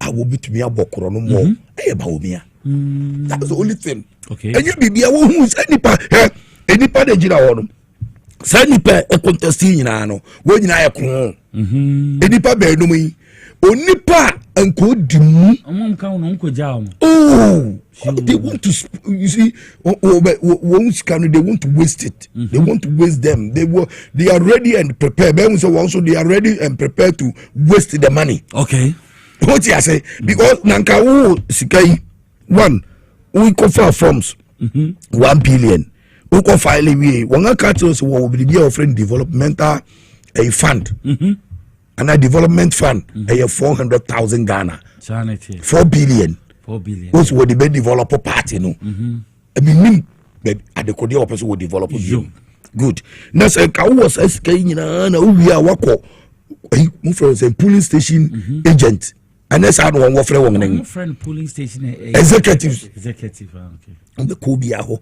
ebi kutia 10,000 Ghana ebi tia 20,000 Ghana only the strongest can survive make I say ye twem ba umia kutia 40,000 Ghana some bekaya kede Japan for the bekai kutia 40,000 per delegate one person so what you say it was on no money box yes the party executive dan kasa mu say wo betina so no contract bi ni ade wo ekodi ba umia nchan on an inkrofo ma o contract ni ade sika wi ade sika di e course o amamu for the past 8 years no wodim sika kodi ni nchan wodim hotel home connection any ade nyina anti wonim say Charlie sika no papa yo na ade ne won ho let's all organize and make sure say onu no be winning he will finance the party obi be sit down support them we go di the chino ebi be sit down ebi be talkers ebi be ware way your friend say 2024 elections yes omo di na chi avranche ba kon ofi mountains here ba say o si dan na atoto dan na o want say oh meti kwa da no me kwese nko won ko kire be ko boy say no si am ko kire mo no ne krofo so ti aso na nye na wo ma asem agent $5 million and krofo bi fai anko atabu agent koto blow so we know the money also here origin sport enko ni me won say de eche no ti asem ya kanu ye nka ne kekeum na kidiko sa nipa be no me contest yi kwabena je Japan no oye obi a oye bitter kwabena eje Japan no sa so ayi no ko no no oye bitter oye bitter candidate oye obi a won say no oye former general secretary of the MPP what you say when ni post kura when ni kwin na nkodu 1 year 2 years kura na na Akufo-Addo osake no osake no ano di Jomboedu ebe acting some kaya osakiro Jomboedu ni play yes obeyen acting is a Jomboedu for the position in Canada ho and we yen wo tu onu Jomboedu there no organizer yes me kai pa so say the no iti obefa any position iti odimu akodu ayi Siberia ko shemu Somalia struggle ya it's a fair the opportunity to buy that. Oh, say there be adi many tibia na se me de me hu defe na me de me hu bata na na do hu na no be ye bia me ye yes oh no ya no so wan afre the back afre the back any position ya fa ma no oh ti ase ka ya afre back no na ke ya catch so automatically be for position no ni you say de na wo ye no who deserve because who time na so de pam ho into ono no sa ne me ni nyina share the team because don't forget to say Kwabena Japan why is spokesperson for Akufo-Addo correct no Osaye secretary cry and America na kowanim nti Kwabena Japan why is adi we nyina no nga sheda ye ne sa no ko fa Bawumia a onim say Bawumia on ka party no and what ne buy na so na yes I no spoil work no and na Jerry Lawrence will tell you say so Germany your friend fan full respect we yes I chirobi and just all respect no fan full sa bibi ti na say me nti Kwabena Japan de no ko gbata wo no nim ni oposo ye okay opportunity na sa Kwabena Japan sanko yobia in come is a position for foreigners or corporate enye flag bearer because the party itself no sa suspension no was suspended no na Akufo-Addo will destroy the career the image in the party no it will show your previous year contestation numbers onyai also the no yes one ko bia now ko contest the whole Ghana no when you about 14 ukoya now buy also the no party mo nti onu na kasa de so to be ni nyina so say na me dey say na me hu say oye bitter ayawdi wonim nti ayawdi no person same o say mama Bawumia anya so person wini but no mama Bawumia nya asumdwei okay nti o say mu eno no friend offensive midfielder offensive yes oh na masa time no using oh you offensive midfielder oh ti say nti what to be initiative move now banana and was scattered was said nti odo na de e fake the Japan this obi anim no oh ti say one people for na be ono ni team no omutu jase na omo boss me catch no plane team the fire ba say no what was that the say Yeah, well, baby, online TV. Menkai crofo ya ona. I say on pen for bit with you big girl now what to diamond. Any petu. Baby, any petu. Any petu. One for my youth organizer. And one carry one organizer be. People for na be kai. Also the center for food the obo. Also okoto fini bibia ma no wie no to fini ni bibia to kaka hono. Na guy no ko worry within 6 months. Get the worry. What's who Paulo come said them we be how we are. What's a secretary? What's a current secretary? No girlfriend, and what you feel is him. Current secretary girlfriend, what you feel is him. I know Koto Fini, I know Bisu Beje. Teresa. But sad. It's a young people from what you about. Can they Japan and Casado? What you want to be in the records? Enyamina meka. MPP phone, yes, but MPP phone ankasa. Edi abetu gase. Kene Japan no owo boni akakraka du. 10 cents. Enye ne ka wo say 10 evil cents. Kennedy dey me hu Bra champion. Good. What's it 10? But we are 16. Remember what the members home. It's a camp be able be the net yaba. Nasa can the Obian member say maybe boss can walk room here.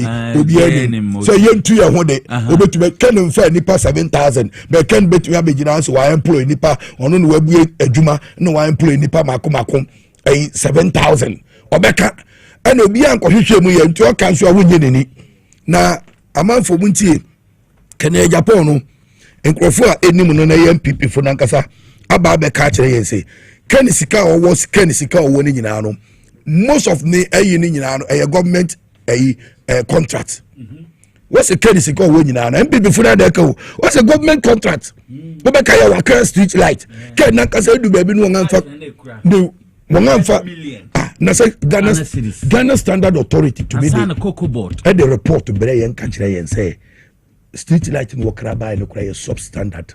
China is there? Yes. Stella also. Obekan obekum to ko bi say na contract no ngan fa man. Oni atefua. O se dan ko fo say India phones 50 million. 50 million obetu bi ayemo wanya ne mfa so. 1 billion. Also obetu bi anya nkura mfa so 50 no.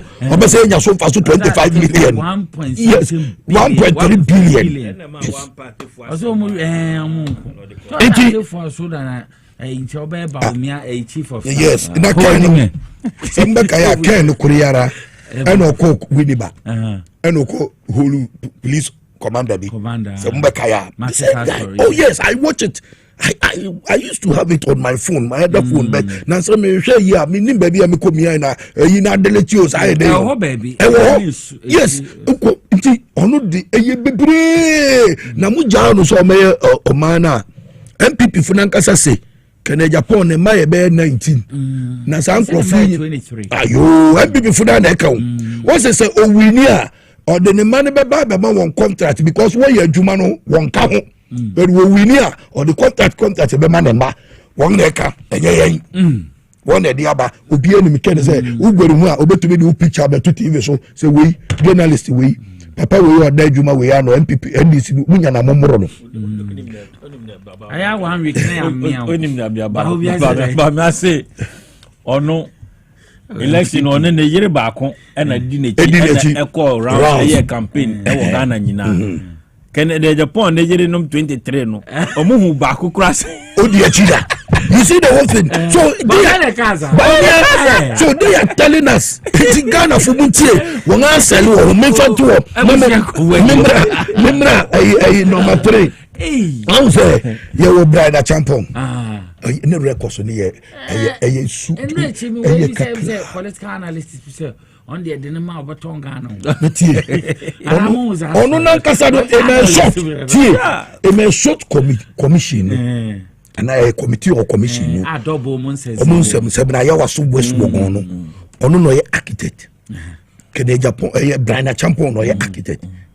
Ono no we any report on Nankasa Kachire and say president should reprimand him. It was in the report because Nisuban it already the baby the peaceful atmosphere no okwa we dem basabasa beba sa no Nisuban teden suhum ono ko contest wo suhum one on a papa also in God the kind of Japan back queen. Oh, then he did the beat. Then he did the man says, yeah, so MP, the former MP. Obiamwa. The Obi a crapping in some. Operanza. No, on and contested 3 times. Second to training Crofua soon yadi in a try. Yes, oh, few walk and no Janico. I say what they fed known to be because we say Dr. Mahmoud Baoyeni, thank you to as from DB Bemo. What will be sick? No, what will be so? I don't know. I don't know. Bobby, you'll be asked from nothing over for organize a bay. What? It was your Brana champion on the Bienimo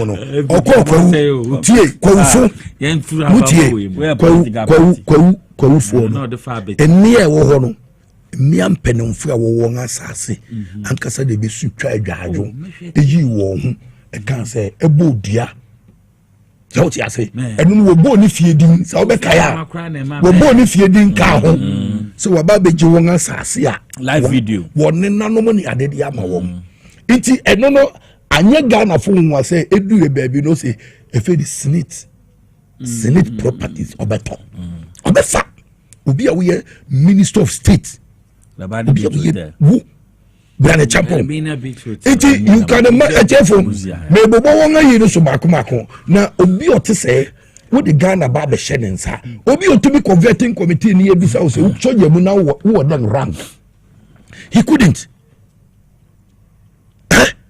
me convert no what the vetting committee and we be saying say no so we so yam America say fair na now we position bay who rank here bay rank and the tuma bay no here one car but because we are majority you know they approve him so what you say me promotion me person me catch Ghana for say young ne dey enya no MPP for na kasa we record it so ni passage na ho no catch MPP for say ono no tua 33 Eastern Regional constituency no 33 MPs na contest no ba coupe do film omo maka ni nyina no omo bi a 10 billion na ya mo miss ade say scan efi planting for food and job part 2 no no ne bairo e de adwuma no ye ono ne mre so ene ye sanko ECOWAS koji 5,000 tons of cereals the same person apart from Bodiro ne dey 27,000 tons. No so kwaji bi. No kwaji 5. Sa Canada ho. It is sika what the man ni nyina no. Where is it? Over $2 billion. Where is it? Na someone kind say mam investment om koya ya ken ofuriata make me. Ose so mo tuma no bo be gini na mo. On fan krofo ni nsase nkoma won. The same people ya hwe ken ofuriata ache na no bo ye dede. On fan krofo na asase a waje no.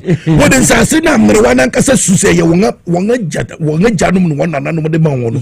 On fa no ma won. We ye hu say evidence ni watumi take steps. On say no de we aba. Na de so wanum. Na wo we a wo ka che me se ma me ni wie na e ka se abede aba wo. Ma betu aduan no so. Wo di so wanum.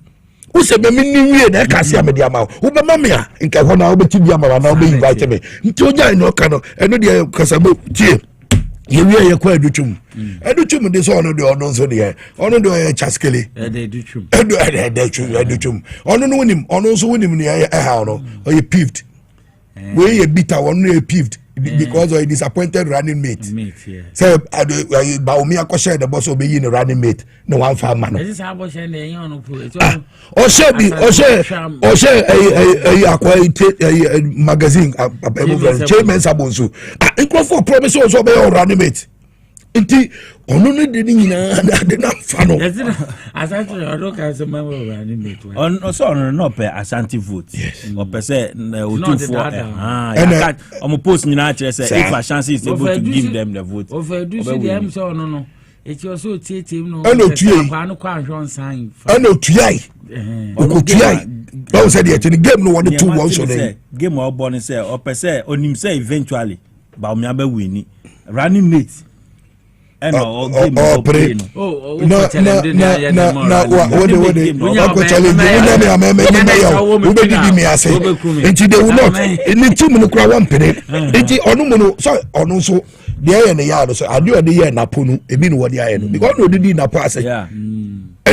position here then if you know so well said the other nti eno no de eno nkoda edutum de masa onka ho because obi o ye school aburochira this school na kasa nipa 500 we classify as a C want to be a manager no di ka ba ha hwe no ye student wo Ghana hwe no ye school double track o kan o kan professional sa and then the yadas woman in Yankeka Mofrabi di Kurado, a bow. If I hear my emra swear, it's a bit more now near to see a Dr. Alaji Baumia because I bear num. Alaji Baumia, the Yana no Nimon. Then sign your human away.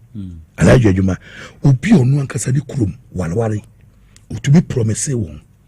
Equal G.C. Casse or Beba Abbey watermelon factory, just watermelon factory. He couldn't. On one Casa Co. Ghana, a kusika front to Kuji, a car just some 100,000 be now $12 million. $12 million, 11.9 plus $12 million by Omia Koji. So the Kwakwaya Dam, Pualugu Dam. I'm Wakotina Asempa FM Momu Bisani say, this signature work. In the north records, I was not the region here there. I say Pualugu Dam. You know, besides also be Pierre. But we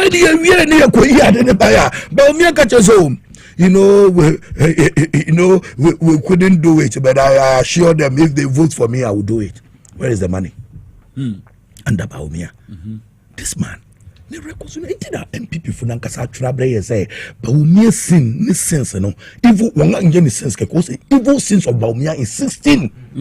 And one Nankasa dia to pa oye religious prostitute Baumia oba inkremofumua ose be kremoni oko Kristo mu a ose be Kristo ni nam commaters brigade Niko brigade oko ya na wa so the Timothy one yes ni dia no use brigade no e Methodist me Methodist asore no ose no e brigade okay if you want oko ya na ho ose ya na munim se wo ya na wo me ni papa bia wo wi ase bia mu wa na me papa if you want oko tumfo wa no akoda form otumfo me papa we on the big jaw. Where the papa? I got chief imam. You see, this is me papa me bibia. Okodu a apostle into me more. I move me de na me Kristo ni o. Na me nkrofo na ye na ama me ntumi anye. Wo kura no wankasa na de na wo ye no. We only say we a double standard. Bible say obi biara ohwehwe ade wo no ana no nye baako onya hwe wo no you say wo character no unye truthful unye straightforward because o ko Kristo ni a but ube ye hwa ye hwe ube ye nwina ye nwinu motro modo Nyankopon ti enti we obi a we nipa wo Ghana ha na o reason ya a person like Baumia na obehwe ni tutu we so religious no or ye prostitute wom oko adumchi ho say fa wo dan wa de no kata me so my friend so o say adumchi kan sembi ye fa de kata no o ka che ne say tem obom pai ma no nti pai bo ni o say ewurade we dey ye train na so me sere wa ye hu biribi because now did I Jesus clear no pen no ye o say mama call adumche no ka sembi o say san crofo we nyina ba o so for payin na so for kese o sorry kese say hwe kwan na ba wo road keke ba wo Pentecost fu ko ye won ayi wo kaso ado mama call ho no o ko hye won bona no ye gota ne kwan ma wo straight to that place and said of power this is the government I agree nti etiefo yo sa nipa ba enum ya wo kwakọ gina o MPP no ya ndi edim so on scheme bibia dem Baumia and this for we are comfortable we want Baumia yes they shouldn't vote for anybody onipa obayan kan this for be suro onipa dan kasa hu say o se ni wo ye no scheme ade na ma baako nti we afim adan ni mo onu ni obi a wunya no asem this council wa dwene ho no say kakra waka no o de be kono ne ye ne be aha o ye decent man on pay basabasa bia wakotu egu kwa nti etiefo 5 candidates Momo so I'm an appointment in so Onyare Nia Ghana fo decided no omo decided madam say Mamenda Kofi Abusha Penina say yebekọ akotia but answer yebekọ akotia no man hwesa akasam for yin emra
It's yet the Tamale Central Yanko.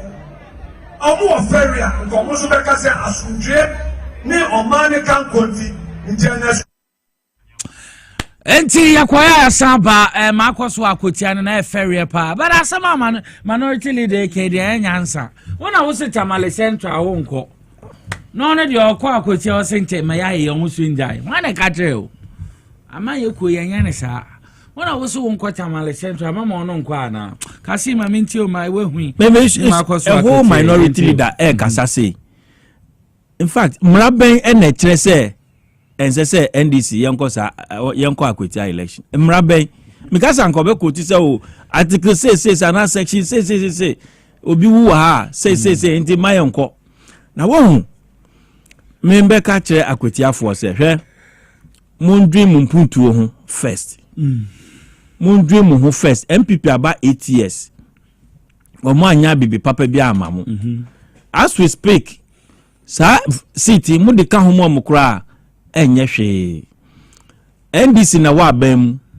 NDC na betimi aboa mo NDC na betimi aiden in the next 4 years NDC na betimi ama youth membunu ne ma ne mpanyifo a mo wa kwetia NDC na betimi aboa mo nti se pre wankasa umpuntu hu rather than obi efri akra afenyo market asisa ne nkrofo efri akra aba akwetia eno mo ba betu mfuturu egumoni tama na omo power den omo ye maamu nti e besre bedi akon sese na ni di ne kɔ no sebi utimi se oyobi a Nyankopɔn ahyeda ahyehye se esese odi nkrofo anim nyame nchade oni na wo NDC anem ewo constituency ewo akwetia mombo modian se montuma mpuntu montuma bedi akon na mwankasa monhwe eyi a obi a ade ato nani a sebi wenyina eni Ghana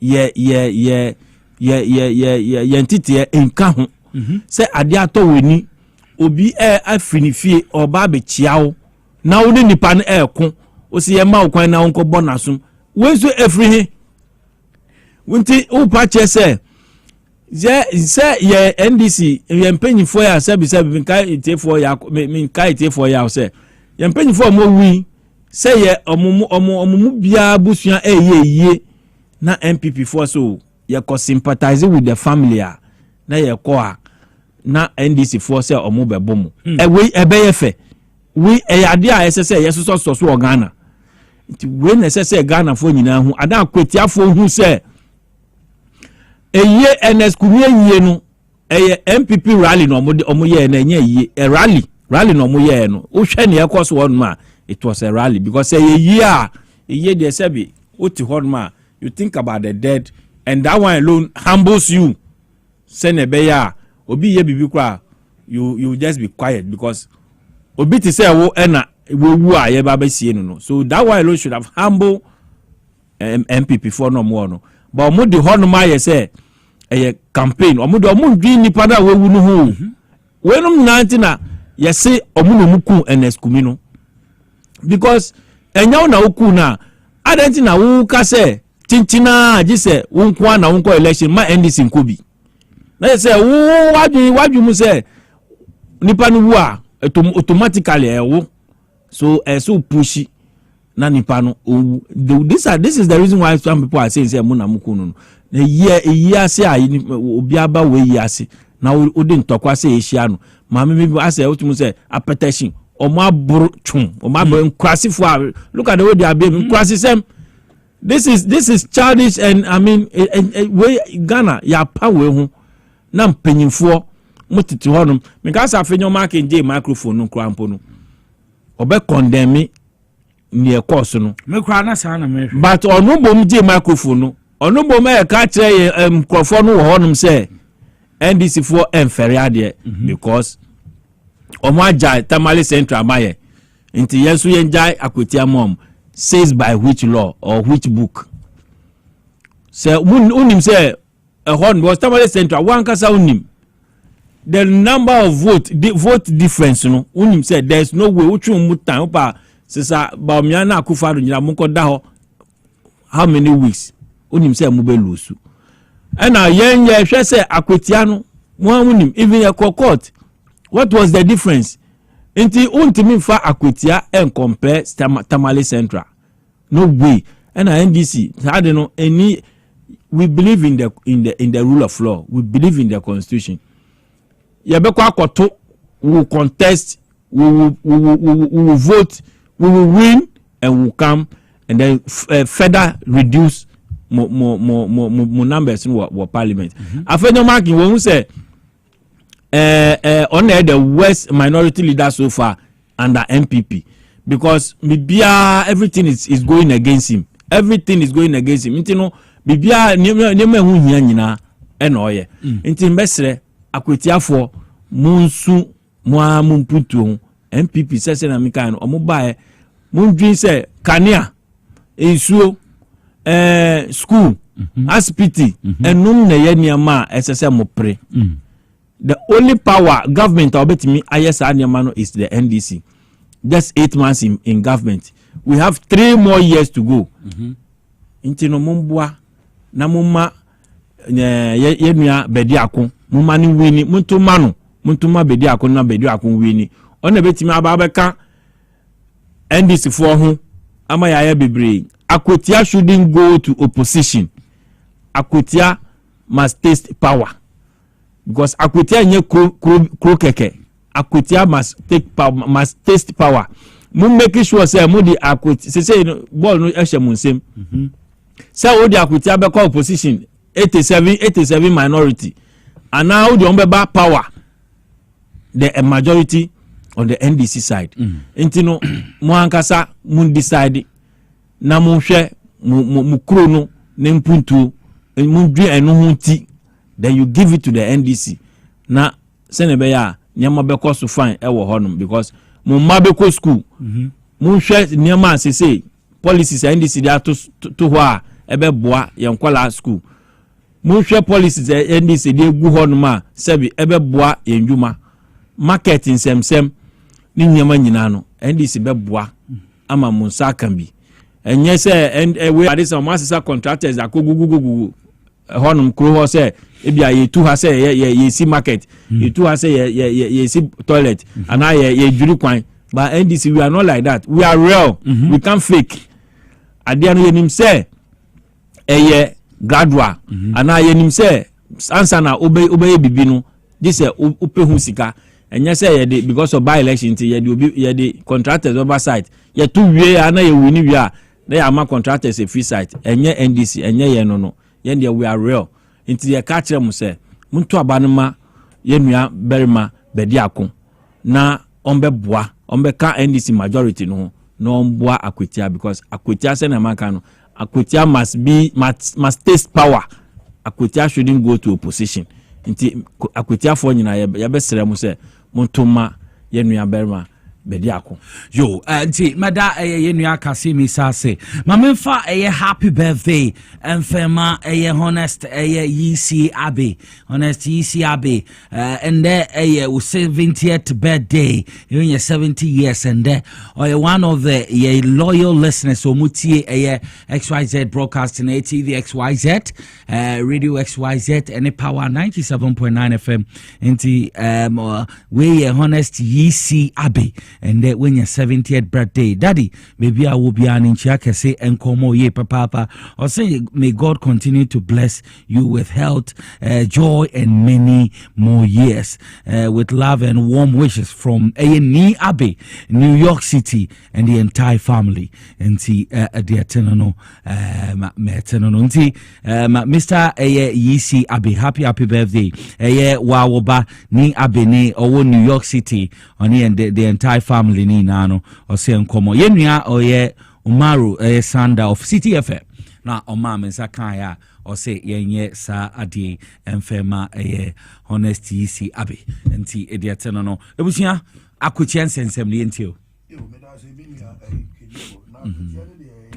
tietia on say MPP for sometimes in wopre wo hu na wonga ko hetiwi a no wase atwa no bilemu obi yes abato na aba mona musemu do NS yakumi and if you really want to show sympathy be maka they shouldn't have contested this election so what's sympathy oni pada we na yawo or a young guy into ko contest ya then cha no be who say no ya na wudi wo into contest kura so what's because of Ibrahim Mutala we pronounce him too much we don't know na ni wuni ya wa yaw too much into one contest na no yaw de na you ofiwa busuemu na wo say yaw ye mbande ono ne de nyaw yaw but you contest and this if ya nyenhwehwe nim because ne di kai no ebu akwa north JB Danko we NDC fu so kwa papa no fa so we no ye contest yanko ya ye bebre metumi list bebre adwoso woko ma kwa poisoning no friend ya deputy finance minister John Kuma woko ma na confirm poison on the wound to be kwa we wo so we wonga na be kan wound to be special aid no say poison no the sra ho na nesi yakumi no di ani pepper ni nyina ne fe de asifa da no so no de ko wi ye ko ye ni o ti ase nti won na be ka kire yen o wi ni yeso kwan wo fa so ewu ni yempe yenko yeso we no mo na mo de owu na ba kwa no so because when a clerk of the parliament ka kire say ni pay or the injunction to no so nti ese se wo swear in minority leader we afejo markets we emiri ADB allegation that so oti as 10 billion allegation that so onumpo ujira okoka chense NDC fu kwadi nwade wo obi a wo se wutumi year estate now 19 years wo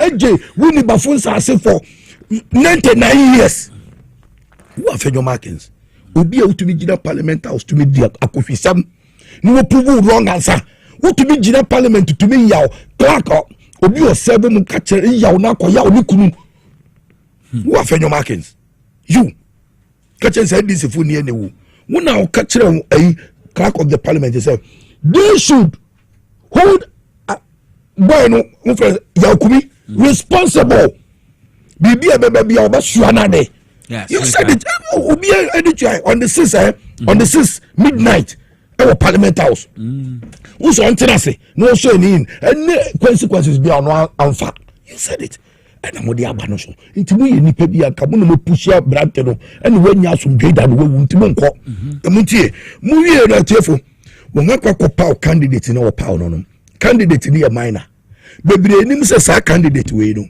na lawyer onya asem wakwatia e wo ne minor na yi a lawyer Bismarck e no defender no Bernard BBB wo bebre animo said MPP candidate we no now was say wo hu bi da na ni oba be lawyer then this lawyer do contest no say MPP ni nya problem ono na okodo ho na okutwitwa je no akwati afunya problem asa lawyer ya na okodo ho na okutwitwa je won o ti ase enu won akwakofa bay one candidate musu wo friend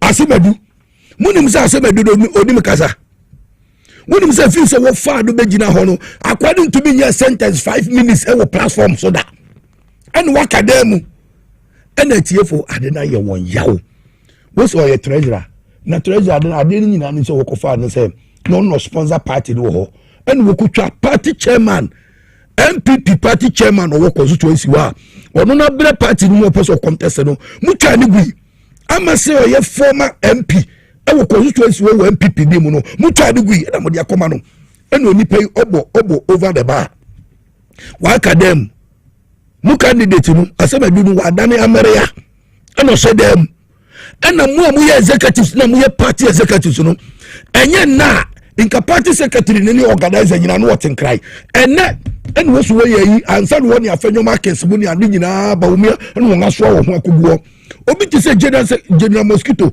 akwakose ho Mustafa Bande ya organizer mu for Yamin Akugan and the rest deputy Eastern regional organizer David Dakujim wo nwure ni mu akotia ho for so many months when he was from the way adwuma and now quite now kokeka kansaba now keka ni me anya me ho because as enough they did the same thing wokofa candidate bi ba also no so friend asem chaso wusu amukaya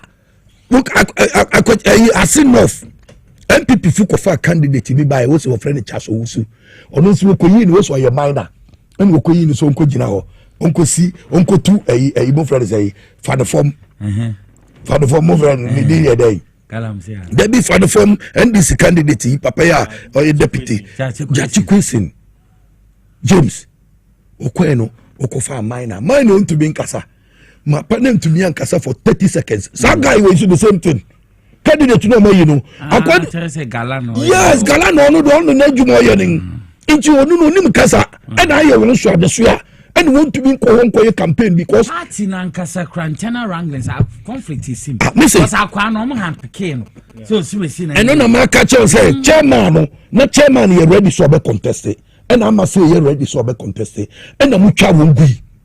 And the Makakofa, we know when Mukofa say, or your financier, or financial party, no. Said the Okoye chance who want to be a casa will lose you. San what you are and only pardon to be for coffee. I never acquire ya the say.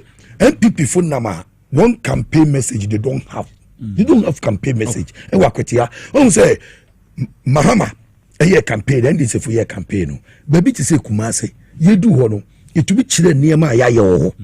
You go to for any boy. Also, can you tell market? Market we. As I say, we men me schools, me ya do be wura, me here say. We hospital, me here say, insu, me here say. Na do kodu wono ko bubo ni ministers ni chire. Otumfo. They couldn't mention anything. You we Ghana hanyina ye campaign the same thing. Eastern region akwatia. Nyum mpuntu djuma ba nyina no ya under NDC. Na do won fi Eastern region. Oh, Eastern region. Achimni achima bi akwa ene akwatia minute ahi na obedi asem wo. E wa ya wo. Wo fa bomu kwa na osi achi wo sa. Kwa bi baby a former road minister. Oh no. Mo friend say Amakwata. Wo kodi kuroma double lane. Mo friend dual carriage road. Had to. And why your solar light is so say me makofa road no so. Utumi fa hoko akwatia. Ufa oye na twa kuro na pa o stop e want to aso biem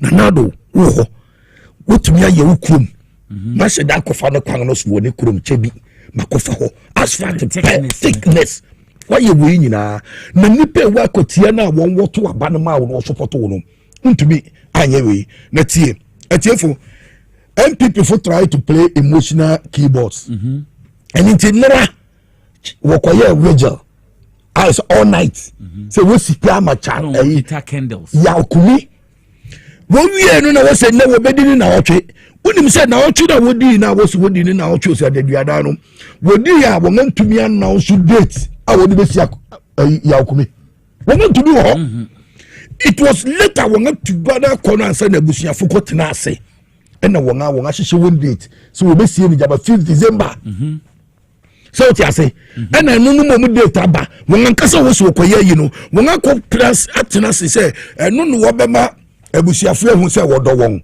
na won a wo ye biribi e be ma kromanfo no baby a wo koye ni a stronghold of MPP but biribi ni wo mutumi gina ho e kan nanka guy mo friend say afenyo markins nka ko gina ho no aka kire kotiafo say young MPP fo ya kumiewu ye di onipa asemesi aba eye mine away ye de na ba be si na nemu munhwe nyuma pa ye wakweti ha na montoma no he couldn't say anything eno na meka de no na koye minority leader no also nkotumi ye de eye enya kokuduru no tumi ka he couldn't nemu NDC for the wo say mo de montoma ye mfa bulldozer eni ade mbesi kwan so na ye entretre kwan ni mo na because of ye besi ye kwan na ye be ye ni amama asphalt ye mamukuro no etumpon ye mamebu no aduma enti montuma obi a ohene ba de ne papa ti ase yes so wo ma meti ase a be biara unkomu ka ase enkohwe se